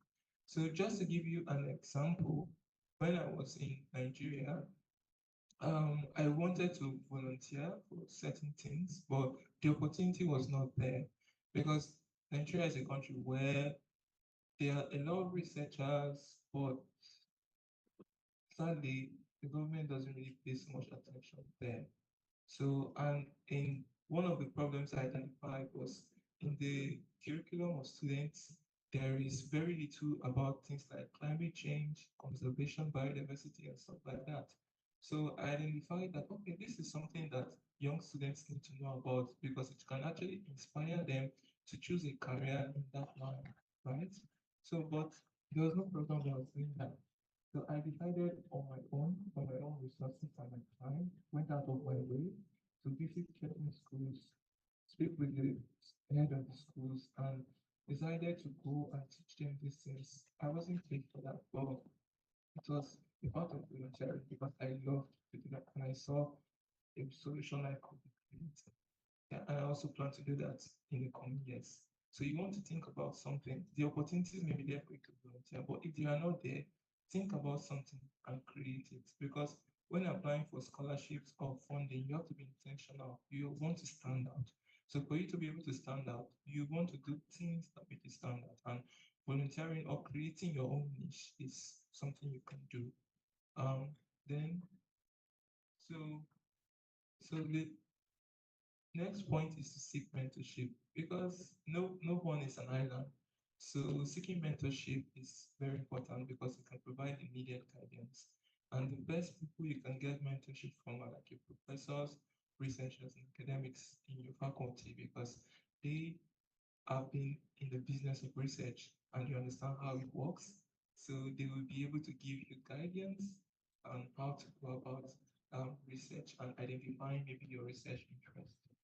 Then the very important thing you want to also look at is exploring these opportunities because there's many of these opportunities that go unnoticed. Every year there are thousands and thousands of scholarships that are unclaimed because there were nobody applying for them. So those were like funding that just remain in the funder's account or whereas there are students who would have seen those opportunities and grab them. So you want to look look for ways to like see this opportunity. So how do you go about searching? Well, you could the internet is such a good place, but it's such a big place to start from. So you have to streamline your search in a smarter way. So let's say, for example, you are interested in going to study abroad. The first question you ask yourself, which countries am I interested in going to? And you may want to think about English speaking countries like the US, Canada, or maybe the UK, for example. Or you could have other choices in England, in Europe and the rest. So the first thing you want to do is identify the countries that you're interested in going to. Now, after doing that, the second thing you want to do is to like look at schools because there are thousands of schools and obviously you cannot apply to all of them.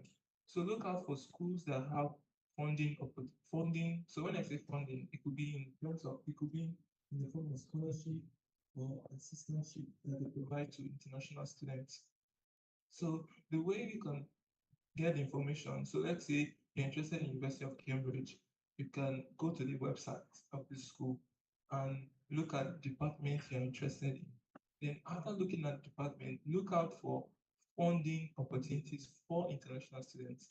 You'll be surprised to see that there are so many funding opportunities for students, but because students do not get to that point, they may search a school website, but they do not get to that point. So they may just conclude that, okay, this school does not have any scholarship for me.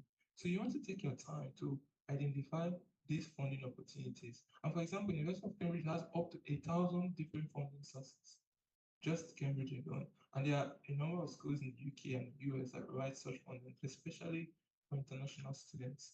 So, but these opportunities go unclaimed. So it's important to search, but search in a smart way. Sometimes you could even write to, say, for example, you see someone, you read a paper, or you came across the profile of a professor that you feel that, oh, their research aligns with yours. You shouldn't shy away from writing to them. How I got in touch with my current supervisor, Professor Ed, I sent him an email from Nigeria and said, oh, I'm interested in oil palm research. There's oil palm in Nigeria, but many people don't seem to know much about this. and he responded, and the rest now is history. So we got talking, and I applied, he encouraged me to apply. I applied, and I was able to get in and get like a scholarship to fund my coming to Cambridge because it's expensive for international students. But I just decided to make that sacrifice, and here we are. So you want to see, resent these opportunities. It takes time, but it's something that doesn't just fall from the sky, but you have to take your time to do the research. But trust me, the benefits that comes with it is enormous. Then you want, sorry, you want to prepare for like things like documentations because many of these programs require non-native English speakers to have like maybe proficiency in English. So you may want to prepare for English tests like maybe the IELTS or TOEFL. Those are like standard English tests, which are very easy. You just need like maybe like a month or two to prepare and you literally ace it. And yeah, that's what you need. Then other documents like your transcripts and maybe your degree certificate, just prepare all those documents so that it's not like you're in the middle of the application and you're like, oh, I don't have this, I don't have that. Just try to get everything first. Sometimes it takes months to get all these documents. I remember when I was trying to get my transcript from my university in Nigeria, it was so difficult, but I didn't know why it was difficult. But it was a challenge, but eventually I got it. So you want to get all this because once you have all the documents, it becomes easier to apply.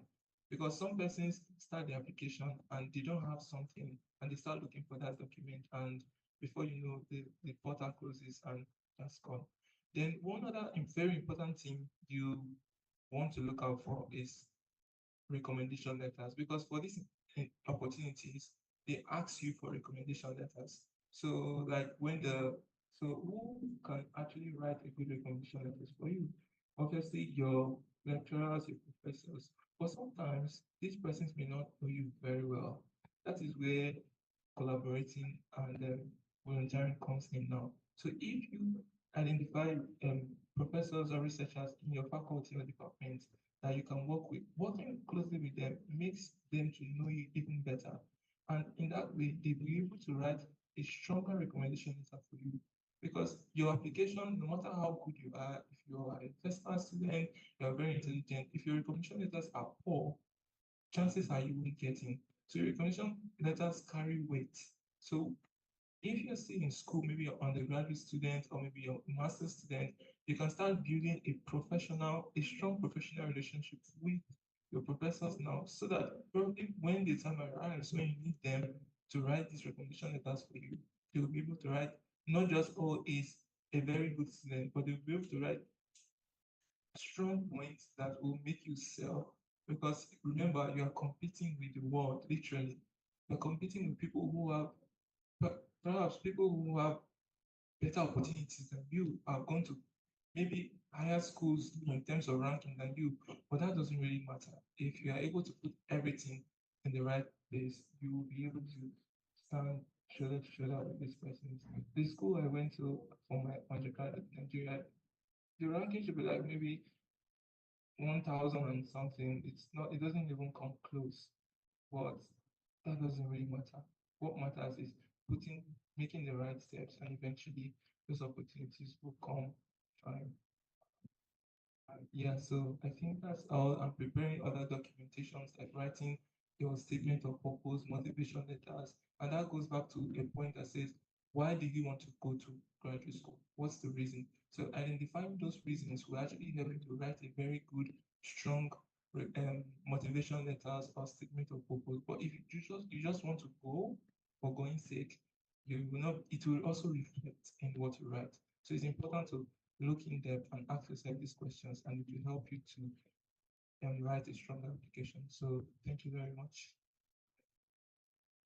Thank you. We'll continue for presentation, and then later on we'll have a panel discussion with students. So I think the next is Ines. Yeah.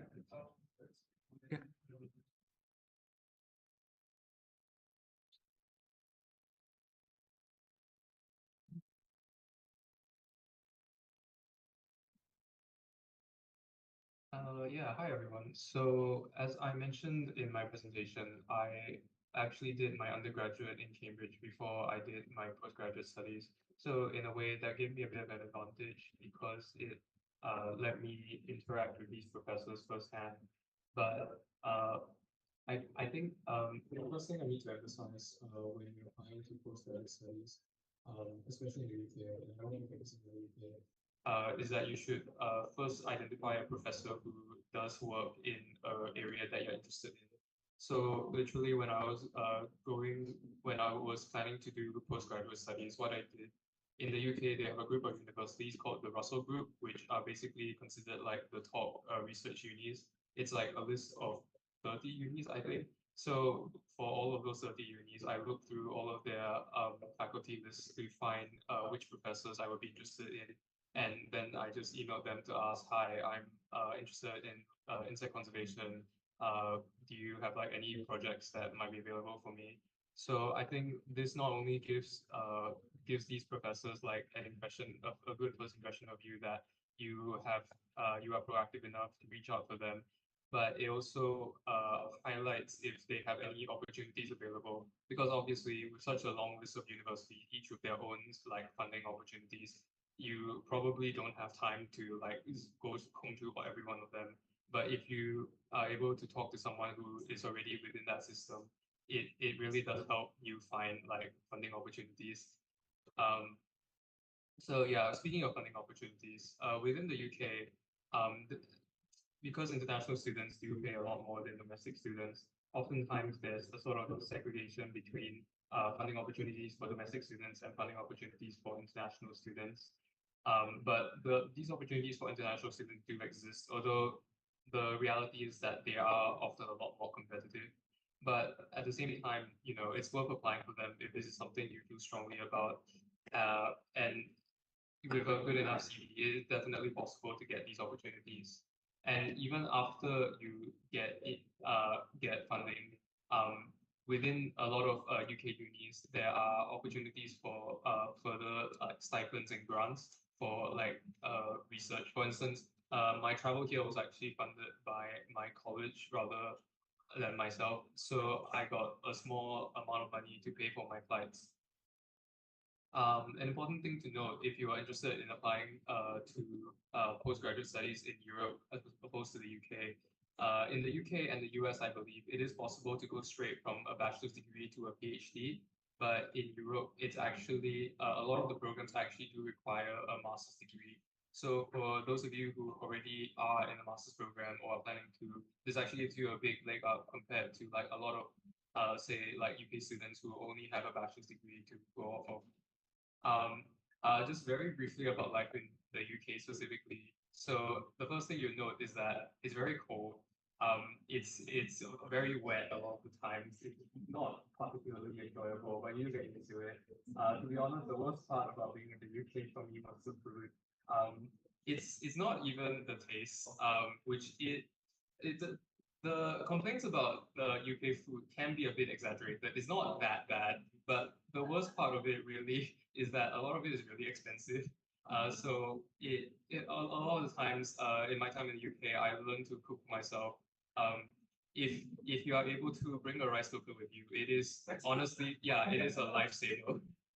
Um, yeah, lastly, as just a brief point, in the UK, there actually are a lot of international students. So for speaking for Southeast Asia specifically, obviously within the UK, there's a lot of Singaporean and Malaysian students, but I definitely do know some Indonesian students as well. And often in UK unis, there are like societies you can join to bring together like international students. And being able to interact with internationals, not just from Southeast Asia, but across Europe and South America, this gives you a lot of, it brings different perspectives to you and it helps you grow as a person. So I think that is a very valuable part of studying abroad. So yeah, thank you. Okay, thank you, Daniel. Next is Jamal. Jamal. He's from Indonesia, so you know how good the food in UK. Okay, time is yours. Yeah, there is CV of Chong. Oh ya.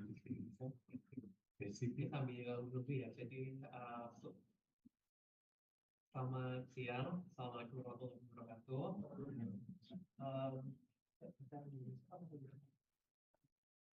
You can use mix gado-gado. Mix, so religious mix in Indonesia and English. No, you know gado-gado. Um, It's basically food in Indonesia. Mix. Yeah. Sebelumnya perkenalkan, my name is Jamal. I'm from Malang. Well, I did my grad in Indonesia as well. And then I went to Japan for my master's, and then I just finished my PhD in the UK of this last year. I did an MBA just for fun, actually. It wasn't on purpose. Yeah. Ya, One day, you need to be is very demanding. The quantity was an online MBA. So I did that online MBA to distract myself, basically to procrastinate for my PhD. Because I was kind of exploring different kind of opportunities after PhD, so I was thinking about maybe creating a startup or doing business, those kind of things. And yeah, basically I would share about what kind of lessons that I learned from my academic journeys. Of course, it's not all about good things. There are some bad things as well that happened during the academic journey that I've had.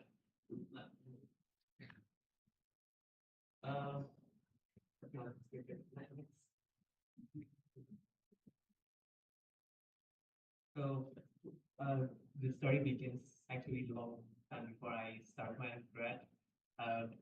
When I was a kid, I often like watched, like Discovery Channel kind of documentaries showing about how the nature in Indonesia is so rich and so diverse, but at the same time, we also witness that there are all destructions going on.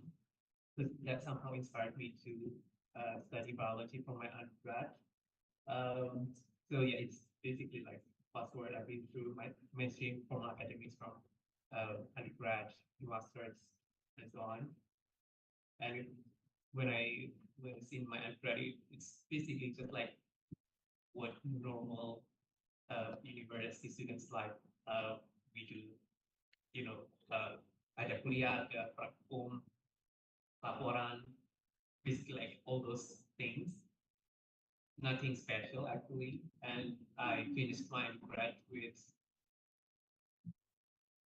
It was an outstanding grade. Got a lot of that, to be honest. So it was very much standard, like the average student at the time. Dan saat itu juga sebenarnya saya nggak bisa bahasa Inggris. So actually, I wasn't able to communicate in English when I was in undergrad. I started to learn English right after finishing my undergrad. And then at the time, I was thinking to kind of what's next. Should I work? Should I go to postgrads? And then I was just like, jadi saya sebenarnya nggak yang harus ambil master atau PhD. I just let everything flows. Jadi yang ngalir aja gitu. Kerja daftar, kuliah daftar, ya kebetulan somehow I got the scholarship first. And I think one turning point that I had in my undergrad is that I was regularly riding bicycle every day to my uni, and it was like 8 kilos every day. And it was like a simple action for me that I think really changed the way I see the environment in general. The way jadi apa ya, somehow I went to school by basically for the sake of the environment, because I was like, oh, okay, I want to do something that can contribute to the environment, and that's somehow internalize to myself that I like whatever I do, I want to take care of the environment. And I'm just surprised how much carbon emission that I could reduce by doing that regularly for the whole of my study. And it was a simple thing that could add up into like large amount of impact by the end. So basically that's a story where I jadi kayak gimana cerita bagaimana saya akhirnya fokus pada environmental biology. Kemudian selalu satu tadi saya sebenarnya ada beberapa plans. I had several plans, like I was trying to find scholarships abroad and then scholarships to a university or to work first. But I had an issue with the English. I don't know. It seems like some of you might have this kind of issue as well, but no worries, you're normal. And it's the thing is that we are not going to the English school. I mean, like for English program, maksudnya nggak kuliah jurusan bahasa Inggris, so it's totally fine. Our English is not like that perfect. And then another issue that I had was confidence, because I was so insecure, even until now, still thinking that I don't deserve everything I had. I have this. And then it was kind of surprising for me because I got the master's scholarship that was only offered for 3% per year. And it was like, I think almost, yeah, there were quite a lot of applicants at the time, and it was so surprising to me. And I found that one of the reasons why I got selected was not bukan how to be the best, but how to be different. I remember when I had a conversation with the main director of this scholarship foundation. The way, like the first thing that they said to me was that I had something that they can remember even from the very beginning of the interview. Like they keep, jadi ada sesuatu yang orang tuh bisa benar-benar ingat, oh Jamal itu orang yang seperti apa, Jamal itu punya pengalaman seperti apa yang benar-benar mereka bisa ingat bahkan sampai setelah interview. Kemudian dan itu sebenarnya bukan sesuatu yang istilahnya apa ya, bukan that's not academic achievement, that's not bukan seperti kayak menang lomba atau apa, tapi lebih ke personality.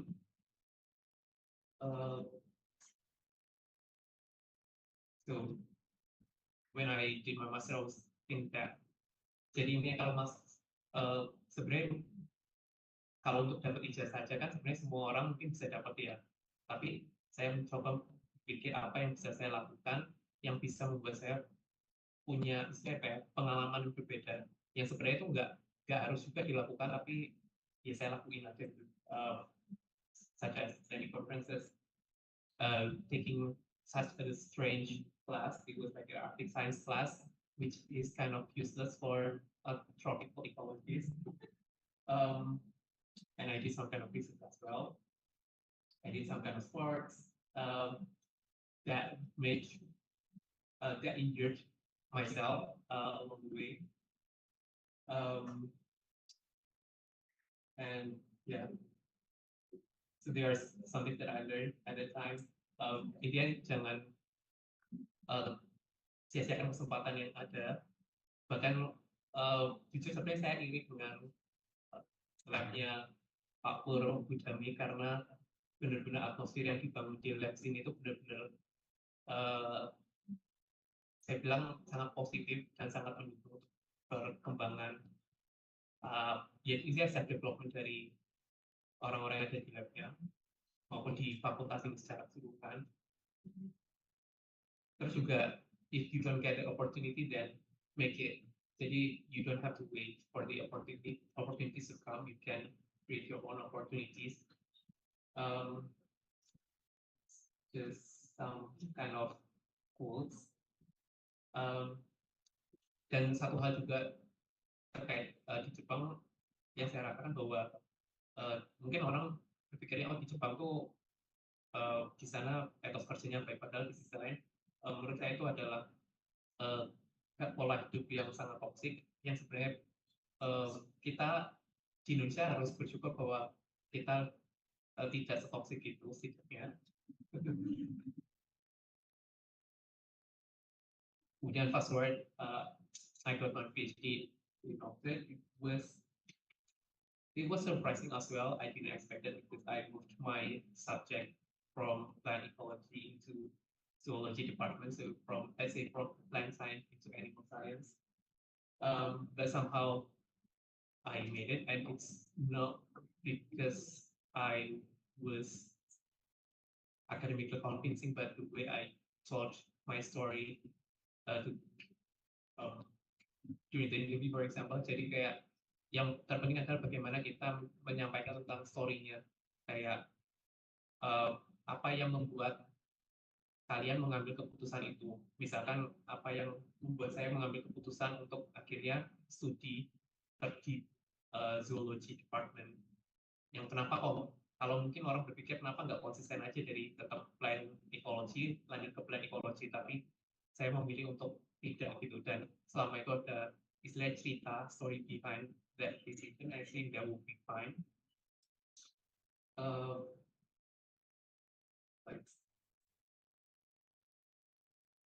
So yeah, some kind of experience. Unfortunately, I didn't have that much experience when I was in the UK because it was in the middle of the pandemic.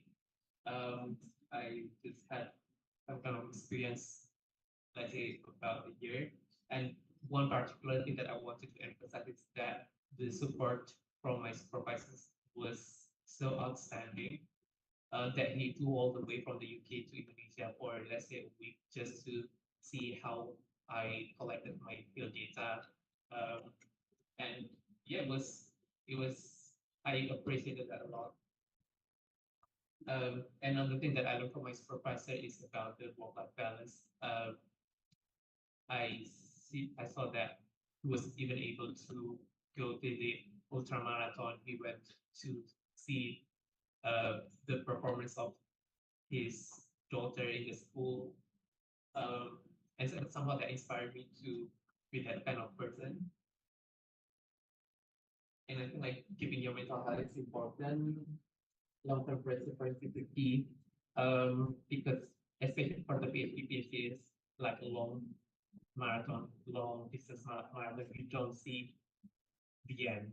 It's like endless, and it took like ages. Another thing that I learned is that your value is not defined by where you graduated from.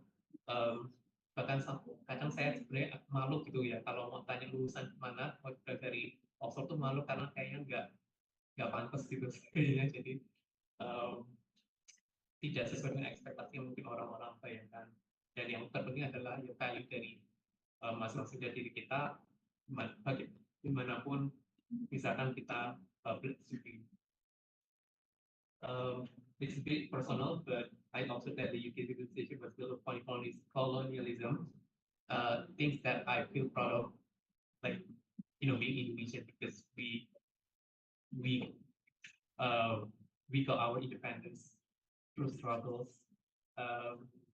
which we should appreciate more. And perjuangan-perjuangan seperti itu yang I think it inspired me to kind of struggle and confidence that we are not inferior. And I hope that it's not discouraging you, but doing postgrad is not guarantee for a brighter career. It depends. If you need that, then do that. If you don't need that, you can invest your time for other things.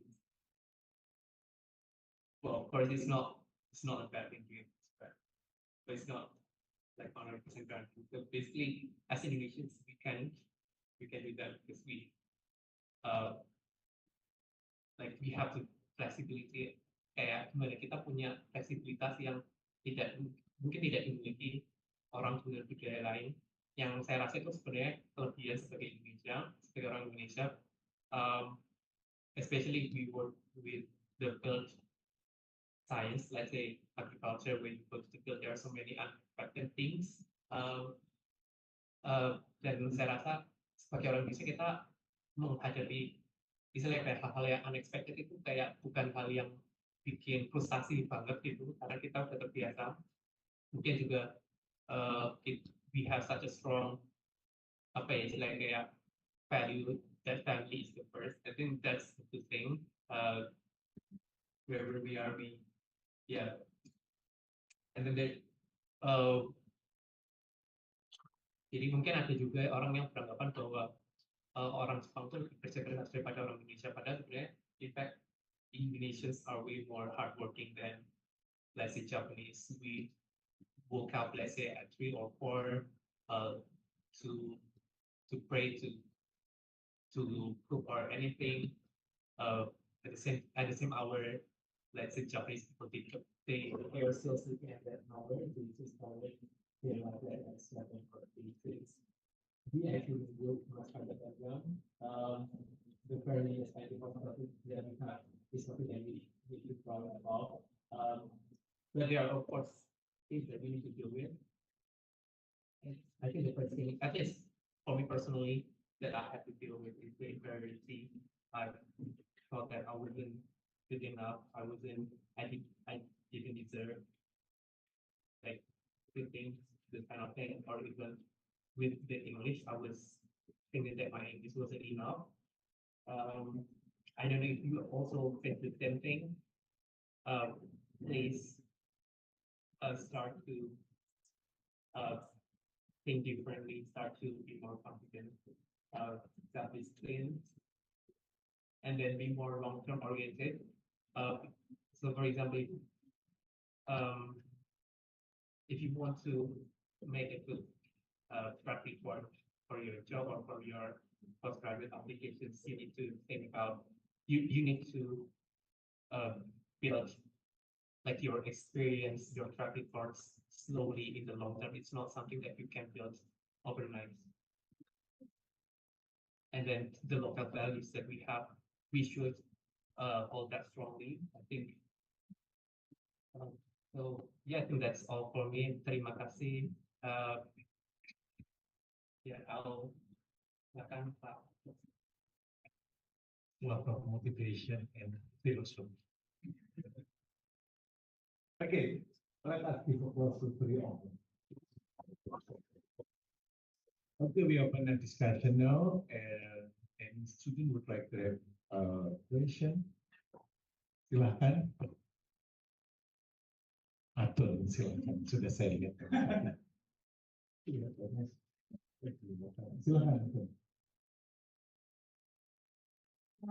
Terima kasih Pak Paul.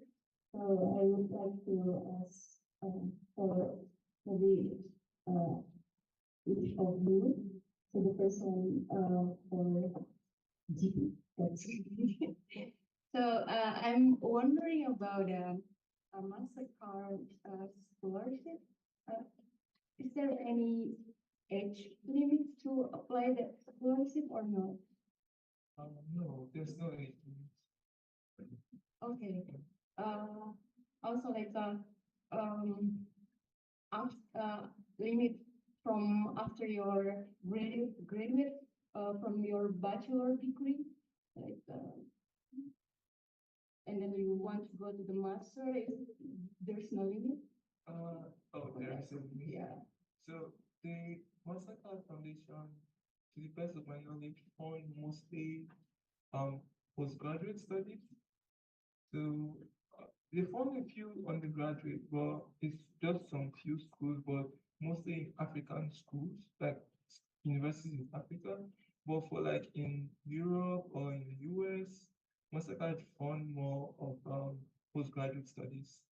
Yeah, yeah. So and it's just it. So you can't do like maybe like a master's and a PhD together. No, it's just like one. Yeah. Then because Mastercard doesn't really fund much PhD, just mostly master's students. Yeah, but if you are looking for like PhD scholarship, maybe you want to look at maybe other type of scholarship.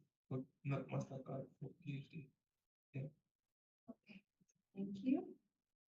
So next, maybe for Daniel.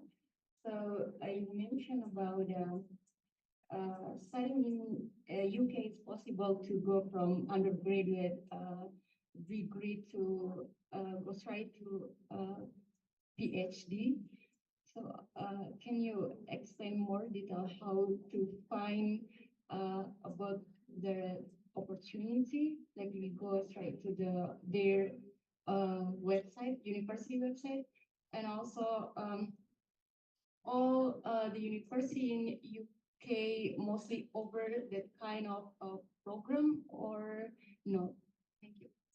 So that one, basically, the idea is that it's the same as any other PhD application. The only difference is that you don't have a master's in your CV, basically. So you will be up against like people who have done a master's. So if in that case, then it might be the case that your CV looks less competitive just because you've not done a master's.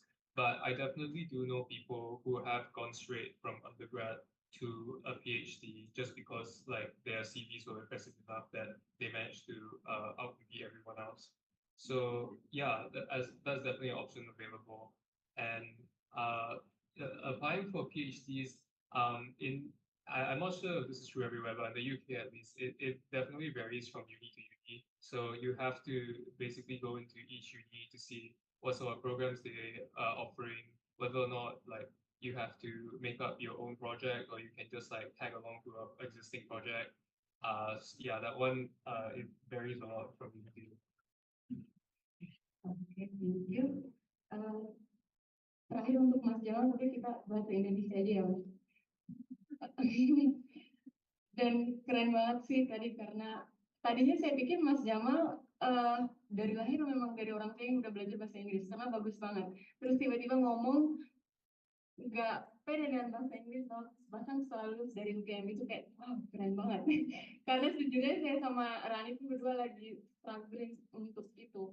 Jadi yang pertama saya penasaran gimana caranya dari pengalaman Mas bisa sebagus itu.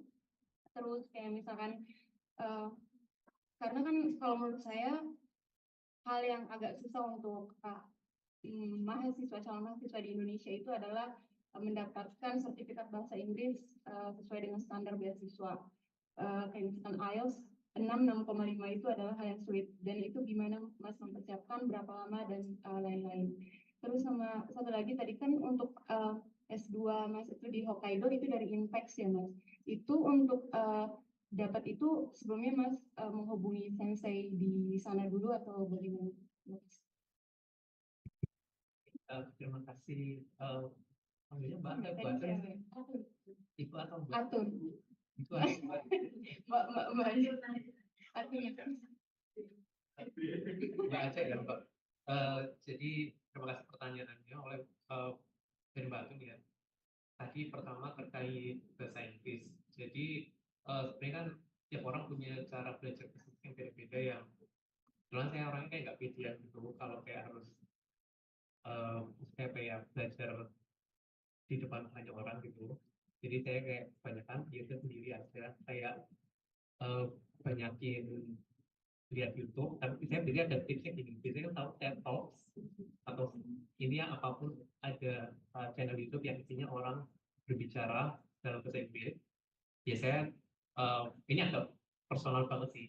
Jadi saya nonton videonya pakai subtitle dipercepat 2 kali. Jadi kayak nggak masalah, nggak paham di awal. Jadi kayak 2 kali itu diulang sampai beberapa kali, terus tiba-tiba diceritakan 1 kali kecepatannya. Itu rasanya tuh jadi kayak ngomongnya lambat banget. Serius, jadi kayak isinya membuat memaksa otak buat terbiasa dengan sesuatu yang cepat. Nanti sekalinya dibalikin dengan kecepatan yang normal, pasti lambat. Dan itu ada istilah namanya shadowing juga, efek shadowing. Jadi setelah sambil dengar, sambil mengucapkan, membaca subtitle-nya, terus secara nggak langsung ketika kita pronunciation-nya nggak benar kan kita nggak akan aware gitu kalau pas dengar ternyata oh ini nggak sama kayak dari speakernya bilang seperti apa gitu. Dan menurut saya juga dulu sih karena tadi kan kayak ke kampus bolak-balik naik sepeda kan. Jadi kadang naik sepeda itu sambil ya kayak orang gila gitu ngomong sendiri pakai bahasa Inggris mendeskripsikan apapun yang ada di sekitar dalam bahasa Inggris. Oh ya ya ada motor ini, ada sepeda, ada pohon itu ya udah ngomong aja bahasa Inggris sendirian gitu ya. Kemudian kalau untuk syarat bahasa Inggris, jadi memang sebenarnya saya kan ngalir aja gitu ya, nggak yang ada target harus bisa misalnya skor sekian, jadi kayak saya lebih ke menyesuaikan beasiswa apa yang sesuai dengan kondisi saya saat itu. Jadi saat itu memang bahasa Inggrisnya kurang, jadi saya cari yang memang beasiswa yang tidak membutuhkan syarat bahasa Inggris yang tinggi. Kebetulan yang beasiswa yang saya dapatkan ketika S2 itu memang tidak, sebenarnya ada sih syarat TOEFL gitu saat itu, tapi ya kebetulan belum tes TOEFL jadi udah saya tanda rasa nggak pakai TOEFL gitu. Ya nggak tahu ya, sekian juga tiba-tiba terima gitu. Apa ya, tapi ada lagi nggak sih saya terkait sensi? Oh ya, jadi untuk sensi ya saya kontak-kontakan dulu kebetulan sebelum ketika S1 semester terakhir semester 8 tuh kayak ini saya habis ini lulus nih ya. Terus belum pernah keluar negeri juga gitu, terus kayak cari kesempatan pas ada konferensi gitu, pas ketika konferensi kebetulan di kampus saya S2 dulu, dan pas sampai sana juga sebenarnya nggak ada niatan buat studi sana, kebetulan malah sama orang mahasiswa Indonesia yang di sana alumni IPB juga, jadi kebetulan apa ya, hidup saya banyak terbantu oleh alumni IPB. Jadi di encourage gitu untuk coba kontak senseinya, ternyata malah kayak bersambut, ya akhirnya lanjut ke sana. Jadi ya jawabannya ya saat itu memang udah kontak senseinya dulu, terus ya mendaftar beasiswa seperti biasa gitu. Satu lagi Pak, satu lagi ya Pak. Jadi ingat yang di Oxford itu kalau daftar ke Oxford itu dia ada tes wawancara atau misalkan tes tulis dan lain-lain ini. Ada, jadi kalau untuk Oxford tuh tesnya ada 2 tahap, tes administrasi, kemudian tes ada wawancara. Wawancara itu juga ya beberapa profesor gitu, terus baru pengumuman. Oh ya mungkin yang lagi dengan bahasa Inggris, jadi kayak saya S2 itu kayak jadi stepping stone, dan itu jadi proses saya belajar bahasa Inggrisnya ya ketika S2 itu. Jadi kayak prosesnya sebenarnya kalau berapa lamanya ya nggak ada habisnya sih, sampai sekarang pun ya tetap belajar gitu, tapi belajarnya kayak berusaha belajar dengan cara tidak belajar gimana ya? Maksudnya belajar tapi kita tidak perlu menyadari bahwa sebenarnya kita belajar, misalkan dengan datang misalkan konferensi, ngobrol dengan orang dengan bahasa Inggris, menulis apapun dengan bahasa Inggris secara tidak langsung tuh ya namanya bahasa kan kayak diasah gitu lama kelamaan, ya sebenarnya bisa sendiri gitu, kayak ya gak sadar gitu sampai sekarang bisa ngomong bahasa Inggris juga ya gak sadar gitu, nggak tahu itu bisa aja gitu. Terima kasih Mas Jalan. Pak. Kayaknya masih ada lagi, nanti saja di luar. Okay, I have a question for three of you. Do you believe in lucky factor and that kind of opportunity? But from VGP, because some people believe beside our effort is also the lucky factor. So what do you think? Well, I believe in God. Yeah, so that definitely plays a role. Yes, for sure. Yes, but you would also like prepare yourself so that when there's that stroke of luck, you can grab it. So, but I feel it's more preparation meets opportunity that makes work. Yes, yeah. Yeah, I guess I would say something similar, which is that I think there's a saying that luck favors the prepared. So obviously you want to put yourself in a position to like maximize your chances. But I don't think there's such a thing as a perfect like PhD application. There's no like magic sequence, magic like personal statement you can write that's 100% going to get you into any like uni place. And obviously, I know I have a lot of friends who personally I think they're probably better postgrad students than I am, and they couldn't get the positions that they wanted. So there definitely is an element of luck to it, but yeah, you still have to prepare yourself to put yourself in the best position to take advantage of it. Okay, Jamal. So I think it's very much similar, but there is one thing that I like one opinion that I have in mind is that so like how to define slot, because we never know. For example, like people might say that I'm lucky to get my education in the UK or in Oxford, but maybe that's from our perception. So we never know, that might be a bad luck. At the same time that we just couldn't see that, you know, why. Jadi kayak peruntungan itu kan sesuatu yang kita nggak pernah tahu gitu sebenarnya, atau definisinya seperti apa gitu. Jadi kayak mungkin kalau saya di tempat yang lain, saya lebih beruntung daripada ketika saya ada di Oxford. Jadi being in Oxford was a bad luck. It's possible. Jadi apa ya? I just believe that everything, as long as we prepare everything, like as long as we do the best, then we'll get the best. So for me personally, I wasn't like an ambitious person. I didn't do my best. So I don't consider that I'm kind of lucky. It's more like, I don't know, it's like a destiny that God has given to me.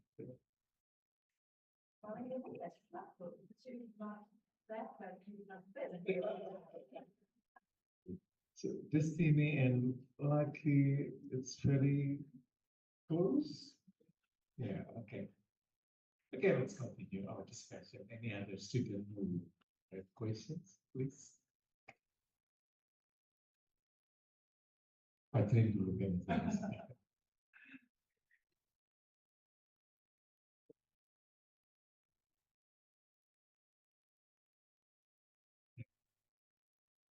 Hello, can you hear my voice? Okay, so I want to ask, that's for the BS scholarship. I think it's uh, my first to hear the Gates Cambridge scholarship. So can you tell me how to apply and something like that? It's first for me. Either. Okay, so the Gates. Okay, so just a bit of like background story. So before going to Cambridge, I learned about like the Cambridge scholarship, and I was like, in my head, I will be able to get it for my master's, right? So in fact, that was like what my target. I was aiming for Gates Cambridge scholarship, but I didn't get it when I was applying for the master's. But instead, I was able to get the Mastercard Foundation scholarship, which is also fantastic, by the way. So Gates is a scholarship. So it's like a very huge contribution by Bill Gates and Melinda Gates to help students, both in the US and international students, who are like passionate about improving the lives of others. So improving the lives of others is a very big aspect of the Gates Cambridge scholarship.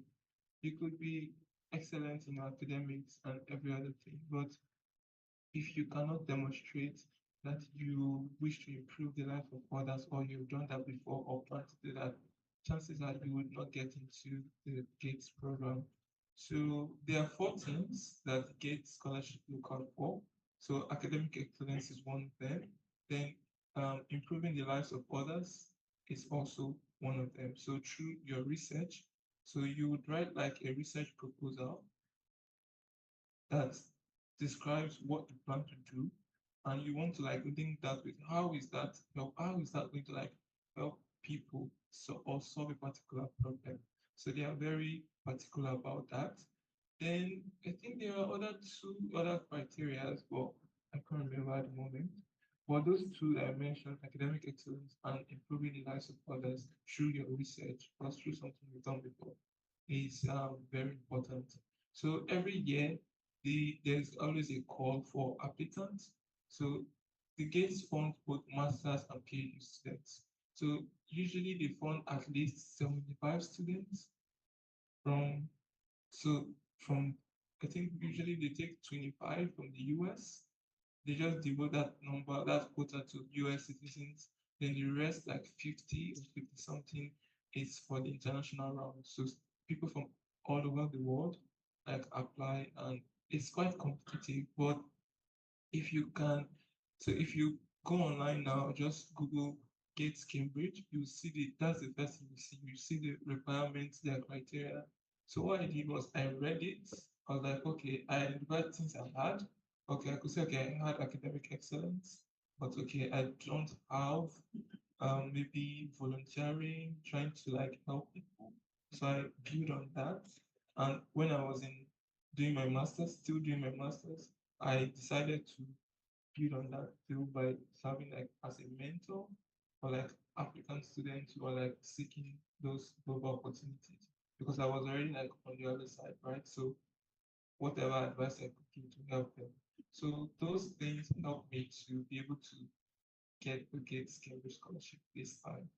So if you are interested in the Gates, it's a really fantastic program with good collaborations. You have like a network. In fact, it opens the door to meet people that you probably might not have met, like people that will help. So it's not just about scholarship, it's about career, pushing you into doing something even better than just doing a PhD or a master's. So the first thing you want to do is like understand what they are looking for in their students, in the candidates, and build on that. It may take you time, but with consistent effort building on those things they are looking for, you will definitely stand out. So that's it. We funded our Yeah, partnership is fully. fully funded, yes, everything. Okay, so the voluntary works are also work for the guests. The voluntary works that's like if people is necessary for Well, it's not necessary. It's not spelled out anywhere that, oh, you have to volunteer to get it. But it's kind of implied, like when you read what they are looking for, it's kind of something that you would say, okay, I think I need to do this. Well, you shouldn't be volunteering because you just need a scholarship. So, so it should be something you really want to do. So it means you have to think about something, maybe sit back and look at the environment, look around and see what do people really need, or how can I improve people's life from my own little corner of the world. So if you can answer that question, then you can do something. It may be small, but it can be very impactful. So I would encourage you, if you can, yeah, think of something unique that you can do to impact others and definitely to help. You have any question to other panelists? Okay. About the guests. Okay, any other questions? Belakang kayaknya ada.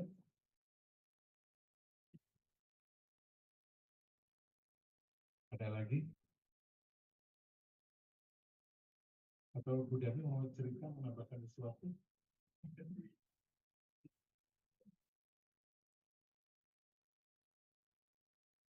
I think besides the scholarship from certain foundation, you may apply for certain scholarship from professional themselves. It can be research assistant like myself. Actually, I got research assistant for my master and PhD. So this is directly from the profession, not from institution or from foundation or something like that. So the funding is from the project of the profession. usually professor offering certain position like a postdoc or PhD student or master student. Okay, so you might apply that kind of opportunity. Oke, ada pertanyaan lagi silakan. Atau masih ada lagi sisa pertanyaan? Gak apa-apa, terus lagi.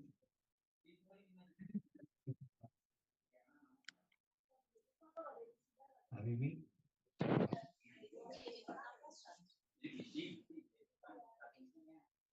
Oke, ayo.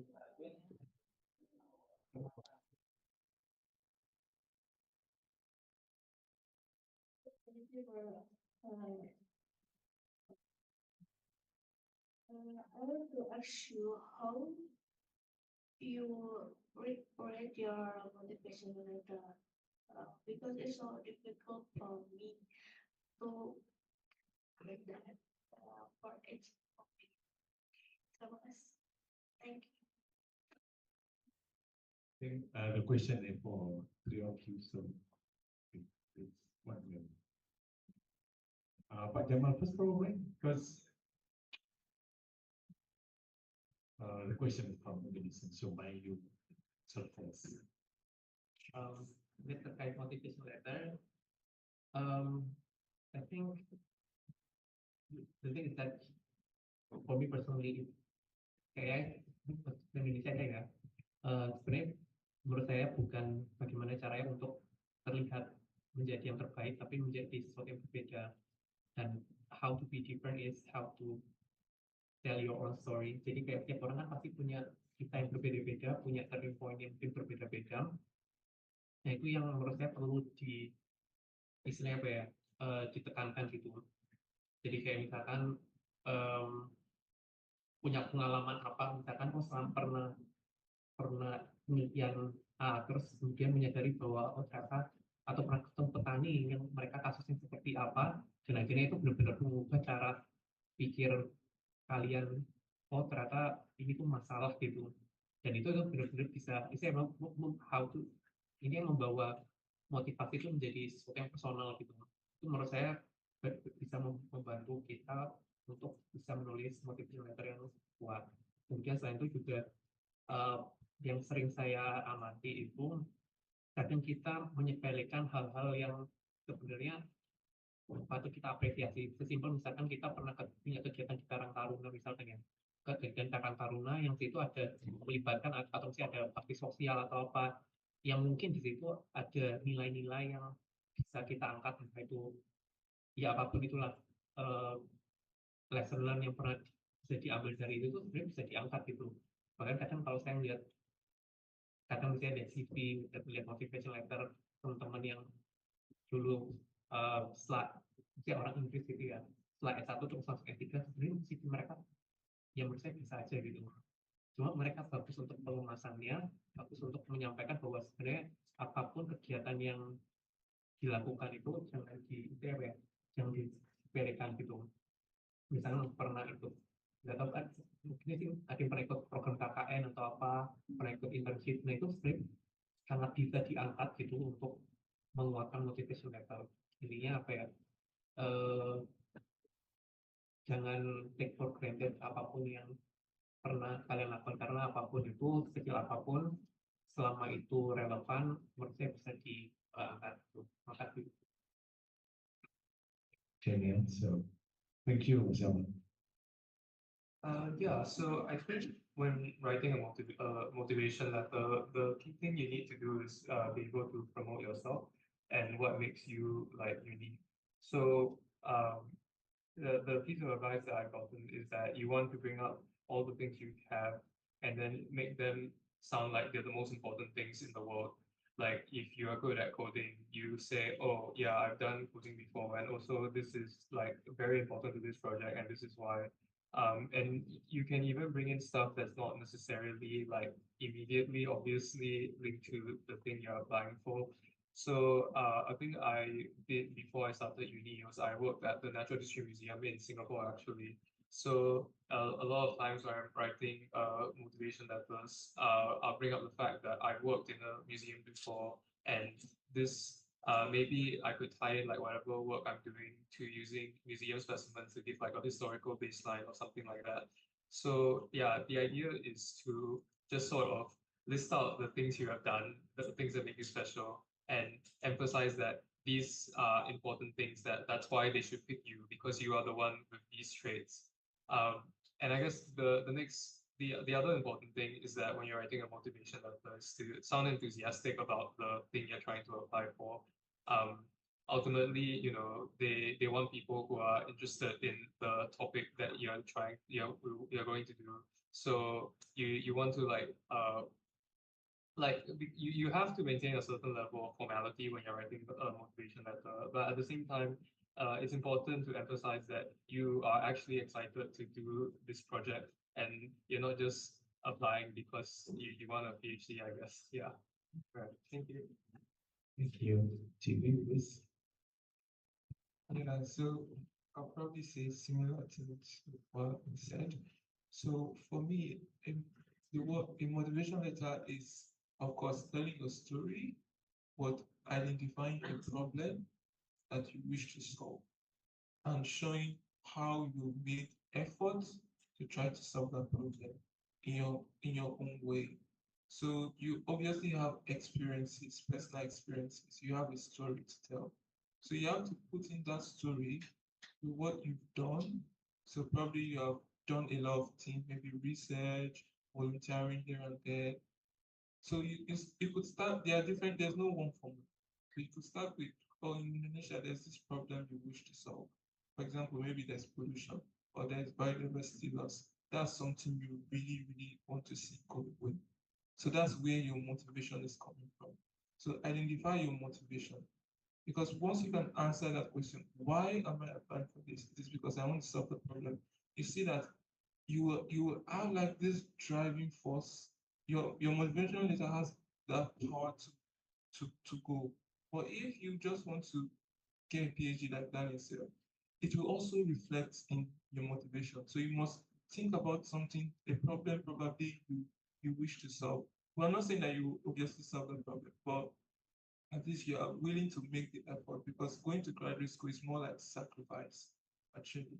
Then as you write your motivation, you want to highlight all some of the things. Probably you've done so many things, but you want to highlight the most important because you could probably write maybe 500 or 1,000 words max. So you don't have a lot of space to write so much. So you want to be as concise as possible, but in a way that really makes you shine. So you tell your story, talk about what you've done, but in a very passionate way. So one thing I tell people to do before even writing a motivation letter, now you know what is motivating you to apply, but really look at your CV. And if I were the one who wants to select, will I select myself? Look at what is lacking. Where do I need to improve? Then go out of your way to make that improvement. Probably you need more research experience and you are still an undergraduate student or a postgraduate student. Now is the time to collaborate with the professors you have and tell them that, oh, this is my plan for the future. But for me to be able to stand out, to be different, I need this experience now. Could you help me? Okay, these are my ideas. Work with them, and you see that in a few months or so, you have so much that you really want picking what you want to put in your motivation and what you want to do. So those are some of the things you want to do in advance that will make your motivation really stand. And of course, like Daniel said, you want to be enthusiastic. You want to show that you have really passion for doing this. So things like that. So there's no one formula, but with all of this, you should be able to come up with a motivation letter. There's no perfect motivation letter. Even till the last day you click submit, there's something to change. So you just have to like keep looking at it again. Yeah, thank you. Okay, thank you. Tentang istilah, it's about the term. In Europe, I think people call postgraduate, but in the United States, I believe they call graduate, like graduate school. Because why explain it? Because some of you probably still confused about the term. Jadi di Eropa itu postgraduate Kalau di Amerika itu graduate, jadi adanya graduate school. Kalau di Eropa postgraduate. Kalau undergraduate-nya sama. Saya kira itu. Oke, jadi master sama PhD itu di Eropa postgraduate, kalau di Amerika graduate. Graduate school. Oke, kalau ada pertanyaan lagi silakan. Any other questions? Okay, two of you. Okay, Ren. I was wondering, how did you guys contact the professors? So any takeouts or any, any tips for that? Thank you so much. Tip or tricks? Yeah. Or boots? Okay. Okay, please, for it's something. Yeah, so when I was contacting professors, basically all I sent was like a short email saying who I am, like I'm currently a student here and what I'm interested in, and then I asked, do you have any sort of like projects or opportunities for me? And then in addition to that, I attached my CV and a one-page like introduction letter, I guess, just to say what about their research I find interesting and what sort of research I can see myself doing with them. So I think that usually has a, well, I won't say it has a very high success rate, but like it gets people to respond to you, and once they like start having a conversation with you, that's when you can actually, you know, arrange like maybe an online meeting or something, and you can talk about like what sort of things you can do. I will say professors are busy people, and sometimes they forget to check their inbox. It happens. So if if you don't receive like a reply in like 2 weeks, it's most of the time it's not because they don't like you or anything. It's just they forgot, yeah, or they've not read it. So I've the worst. So usually I do have a habit of sending a second email, and usually that actually does get a response. If the second email doesn't get a response, usually I stop there. The worst thing I've ever done in my before I started uni, actually, I was emailing a professor for opportunities, and I emailed him 3 times before he responded. And I found out the reason why he didn't respond was because he was on holiday, and I felt really bad about it.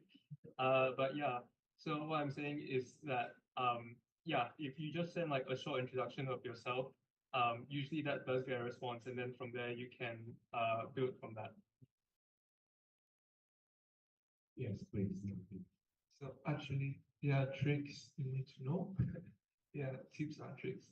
So for US schools and even in the UK, the admission will usually start from December, January, and February. So if a professor has space in their lab for a new student, they start maybe looking out for students from around June, July, August. So they will keep an eye out. So that's those months are the time where you send your emails. So we I don't know, in Nigeria we used to call them cold emails. So we call them cold emails when you send it. So one thing you want to know is the time difference. So for example, Indonesia is about 6 or 7 hours ahead of like somewhere like the UK. So if you send your cold emails in maybe in the evening or something, it will probably be that they are sleeping or something. And like Daniel said, professors are very busy people. By the end of the day, by the next day, they have like 50 messages they need to go through. So chances are they might skip yours because they may see that it's not like important or something. So you want to know the time you send. So what I did, what I was doing when I was applying, because I also tried to apply to US schools, I would send my code emails by 2 or 3 p.m. in the afternoon. That would be like 9 or 10 a.m. US time. So probably the professor is just getting into the office, he's just opening his laptop, and my email will just open. So chances are it will see. The timing is very important. Then how you construct the email. So one thing my current supervisor said is that he gets multiple emails every now and then. Students say, no, I'm interested. But students often stop in I am interested in your research. They don't go further to say why they are interested. And some go further to say, okay, oh, this is why I'm interested in your research and stuff there. So you need to tell the professor, okay, you are interested in their research because of X, Y, Z, and tell them what you want to do. So probably the professor is researching about biodiversity loss, right? Then you want to like identify the problem you wish to solve and say, okay, have you looked at this from this angle? Just it could be just throw a little challenge.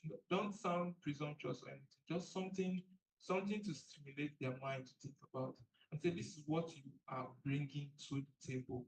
This is what you want to, come to their lab and research. And most chances are the professors will be interested. But if you just say, oh, I'm interested in your research because it's very nice, it's very good, and most times they will just delete that email. So you want to like have a structure. The first is usually your introduction. My name is this. I went to this school. This is the grade I got.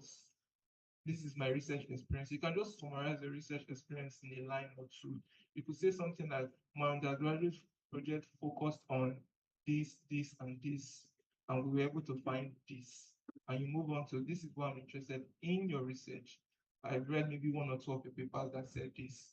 This is what I want to contribute. These are the questions I am asking. So I feel that your lab or your research will give me the opportunity to explore these research questions and find solutions to these problems. Then that structure, add like two things I usually add. I add my CV, so not the work CV, like an academic CV. Then I add my transcript. Let's say my undergraduate transcript that shows the grades I did and the description of the courses, so they can say, okay, I have the background for that department or something similar. So doing that will make you to, stand out. And also sometimes they may not respond immediately. So what I usually do, for example, my supervisor now, he didn't respond the first time. So I followed up with an email. I said, dear professor, a kind reminder to my previous email. Just something brief. Thank you very much.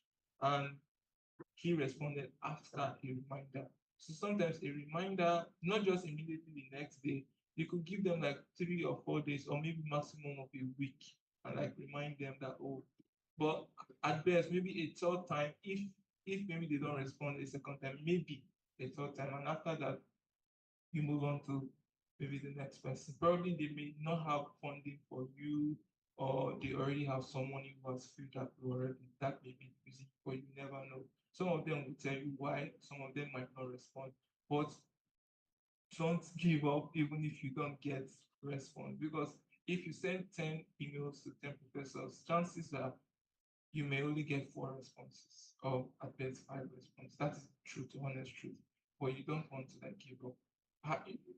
What we used to do, we used to have like an Excel sheet of the professors we want to write to. They are like maybe their research interest and their email. So if Professor XY did not respond after 2 weeks, I move on to ABC. If ABC doesn't respond after, I move on like that. So it's not easy, but with consistency and perseverance, definitely you will get the right fit for you. And sometimes even if a professor does not respond, it might be a blessing in disguise. In the end, it's probably it might. So because working with different professors, we want to have you want to work with somebody that is the best fit. Not if the professor is bad or anything, no, but they may not be able to work with such a person. So having the right person to work with is also important for your mental health as well. Yeah, that's true. Thank you. Okay, Mas Jamal, thank you. I think Daniel and Pastor had given satu fantastic advice, very comprehensive. Jadi saya mungkin hanya nambah sedikit aja. Terkait motif terkait email dia untuk approach supervisor yang pengalaman saya ya. Jadi saya itu dulu cari papernya dulu kan di bisa cek Google Scholar ya, cek Google Scholar paper apa yang beliau pernah tulis yang kalian suka. Jadi dicari yang kalian suka, ambil satu, kemudian coba istilahnya apa ya, ya dibaca apa yang menarik dari situ, kira-kira apa yang dari situ apa yang pengen kalian explore lebih lanjut. Jadi saya gimana caranya membuat kita itu relatable dengan calon supervisornya, biar klik dulu gitu, oh kita benar-benar ada same interest gitu. Kalau misalkan interestnya dari awal nggak sama kan, nanti supervisornya juga ini kayak nggak cocok nih gitu. Jadi untuk istilahnya supaya bisa klik itu bisa salah satunya dengan cara mengkoneksikan interest kita dengan penelitian yang pernah dilakukan oleh calon supervisornya. Karena saya pengalaman pernah coba bikin, itu di awal tuh udah propose, udah kirim email, dan itu udah menyampaikan saya interestnya pengennya sesuatu yang spesifik gitu. Dan itu malah karena terlalu spesifik malah bikin supervisornya itu merasa mungkin oh akhirnya tidak ada fleksibilitas gitu. Padahal sebenarnya kan jadi supervisornya itu profesornya punya rencana lain gitu, pengen punya project lain. Nah, jadi jangan terlalu spesifik di awal, bisa dibuat lebih general dan istilahnya lebih terbuka untuk diskusi lebih lanjut. Sama itu sih kalau menurut saya di awal tuh lebih kita bukan yang langsung tembak bisa nggak saya join labnya gitu, tapi lebih ke proses diskusi, lebih ke proses bahwa menunjukkan bahwa kita punya ketertarikan di lab itu sih yang menurut saya perlu ditekankan di awal. Sama kadang kalau dari Daniel sama Coach Power saat yang dilampirkan tuh CV ya. Jadi emang CV itu kelihatannya sepele tapi proses untuk menyusunnya juga ada caranya. Jadi sekalian promosi kalau nanti ada waktu bisa datang setelah dirapat. Okay, so in the afternoon, you will have a special section how to write good, effective CV. All right. Yeah. The last question, Arini, silakan. Thank you, Pak. Maybe this is a little bit off topic. I'm wondering all the panelists can share what they want to do after this wonderful journey, or what will be your career. Thank you. Okay, so it is for 3 of them. Okay, so well, I would say I'm still thinking about that, to be honest. Yeah, but I can clearly see that for me, what I would enjoy doing. So it's more about what I love to do and enjoy doing. So I would most likely build up a career that has to do with sustainability agriculture in Nigeria, because I see that that niche is lacking. So I don't know, but probably I'm looking out for collaboration with maybe private sectors and the government to see how we could educate smallholder farmers. Because, for example, palm oil plantation, 94% of it in Nigeria is actually run or owned by smallholder plantations. But many of them are not managed sustainably because they don't know anything about it. So if I'm able to like have a program where I educate these farmers about sustainability in oil palm plantation and probably other type of agriculture, building a career around that is something I see myself doing in the coming years. So I don't know how exactly I would do it, but that's the plan for me. Yeah. Thank you, GP. Daniel. Yeah, so I've always been interested in conservation research, so that is broadly where I expect my career to end up. I think now that I've been across my academic journey, I've become more interested in not just research, but also the implementation of the research. So I'm interested in working between academia and also industry such policymakers in order to make sure that conservation research is actually implemented in the field. I haven't actually given a lot of thought about which country I want to do it in. The UK is a good option just because there's a lot of existing work between like conservation and like policy. It would be interesting to do it in Singapore. I think there's a lot of space for development in Singapore, but unfortunately not a lot of people care. But it would be nice to do that, yeah. Aku to Indonesia. Just kidding. Oke, Mas Jamal. Thank you, Daniel. Oke, sebenarnya kalau saya dulu pengennya jadi ya tetap di akademik gitu. Saya malah ini agak apa ya personal juga sih. Selama S3 itu malah saya istilahnya apa ya dibukakan bahwa sebenarnya opsi setelah S3 itu macam-macam. Bahkan kayak training dari di hari pertama orientasi itu udah ditunjukkan bahwa sebenarnya persentase orang yang bisa lulusan S3 yang bisa jadi profesor itu hanya sekian persen gitu, dan itu kecil banget. Jadi memang bahkan dari kampusnya sendiri pun sudah semacam mengarahkan untuk karir-karir di luar akademik. Dan itu saya baru sadari setelah ya maksudnya setelah jadi dosen gitu, dan salah satu alasan kenapa saya tadi ambil MBA juga saya pengen explore hal-hal lain di luar akademik, entah itu entrepreneur atau hal-hal yang berkaitan dengan implementasi policy. Jadi sebenarnya kalau saya sendiri semakin kesini lebih terbuka sih, jadi nggak hanya di riset, hanya di kampus, tapi pengen juga misalkan mengembangkan, ya meskipun sekarang memang posisi sudah di kampus, tapi pengen juga mengembangkan ya entah itu secara pribadi gitu untuk ya entah jadi petani apa, sebenarnya pengen juga sih karena ya kebetulan kayak ada apa ya tanah keluarga juga gitu di Maluku, jadi saya kepikiran juga gitu untuk bisa mengembangkan pertanian. Tapi tidak tahu kalau aslinya Maluku. Jadi aslinya di Maluku mana? Maluku Tengah. Kan itu nama belakang saya kan marga Maluku. Iya. Jadi lahirnya di Jawa. Ya lebih sebenarnya nggak Dulu ada rame-rame itu kan ya. Ada kejadian pindah ke Jawanya kalau nggak salah pas ada pembukaan ini. Oh, ya, Jawa.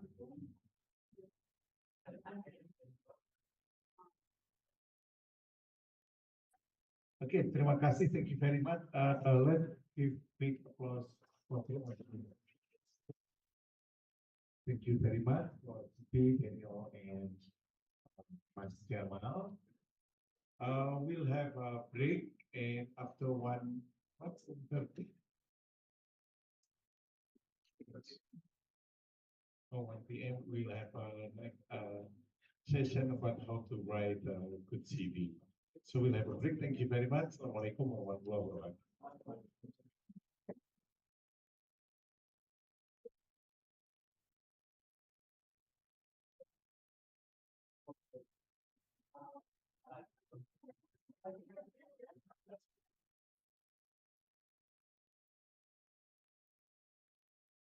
I have 3 certificates for TV, Daniel, and Jamal. So please run.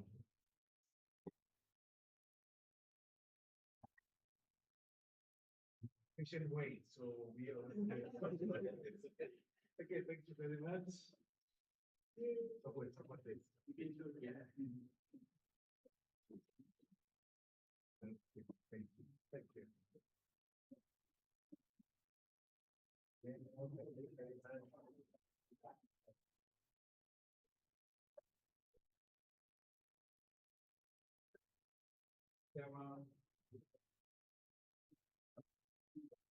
Pokoknya itu dari sana ya. Oke, terima kasih. Karena dari Jawa Matur Nuwun. Thank you very much. Terima kasih.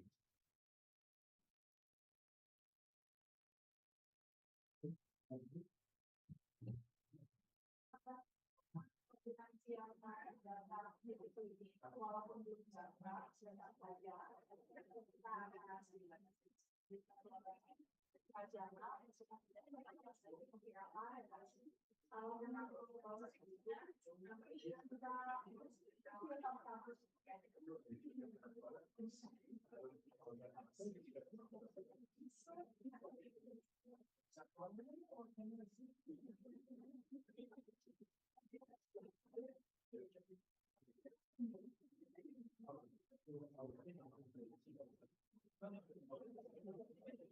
Ini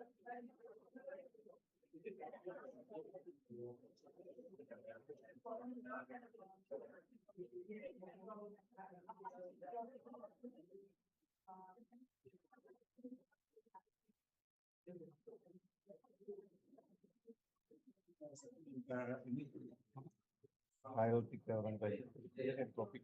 Oh iya.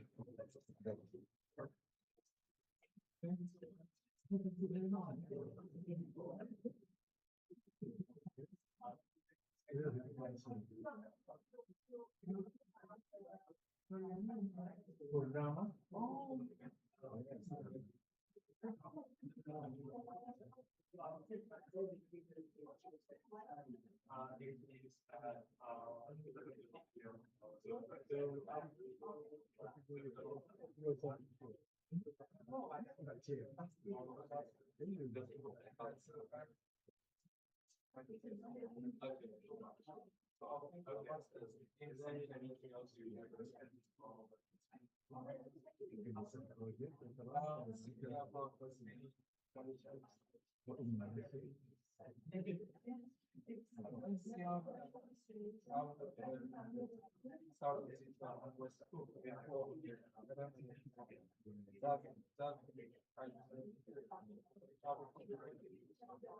Indonesia will import population of pollinator from India. It has been many years in here, so the fitness is getting lower now. So yeah, you think that they are trying to train the lines? Yes. So there's all the fitness. Then they again with existing population here. Because I didn't realize that without the pollinators, you can't get the panels. You can't get that without pollinators. No, And that's also very important. yes. Because we always get that. Yeah, I've never it's originally from. Yeah. So then it came like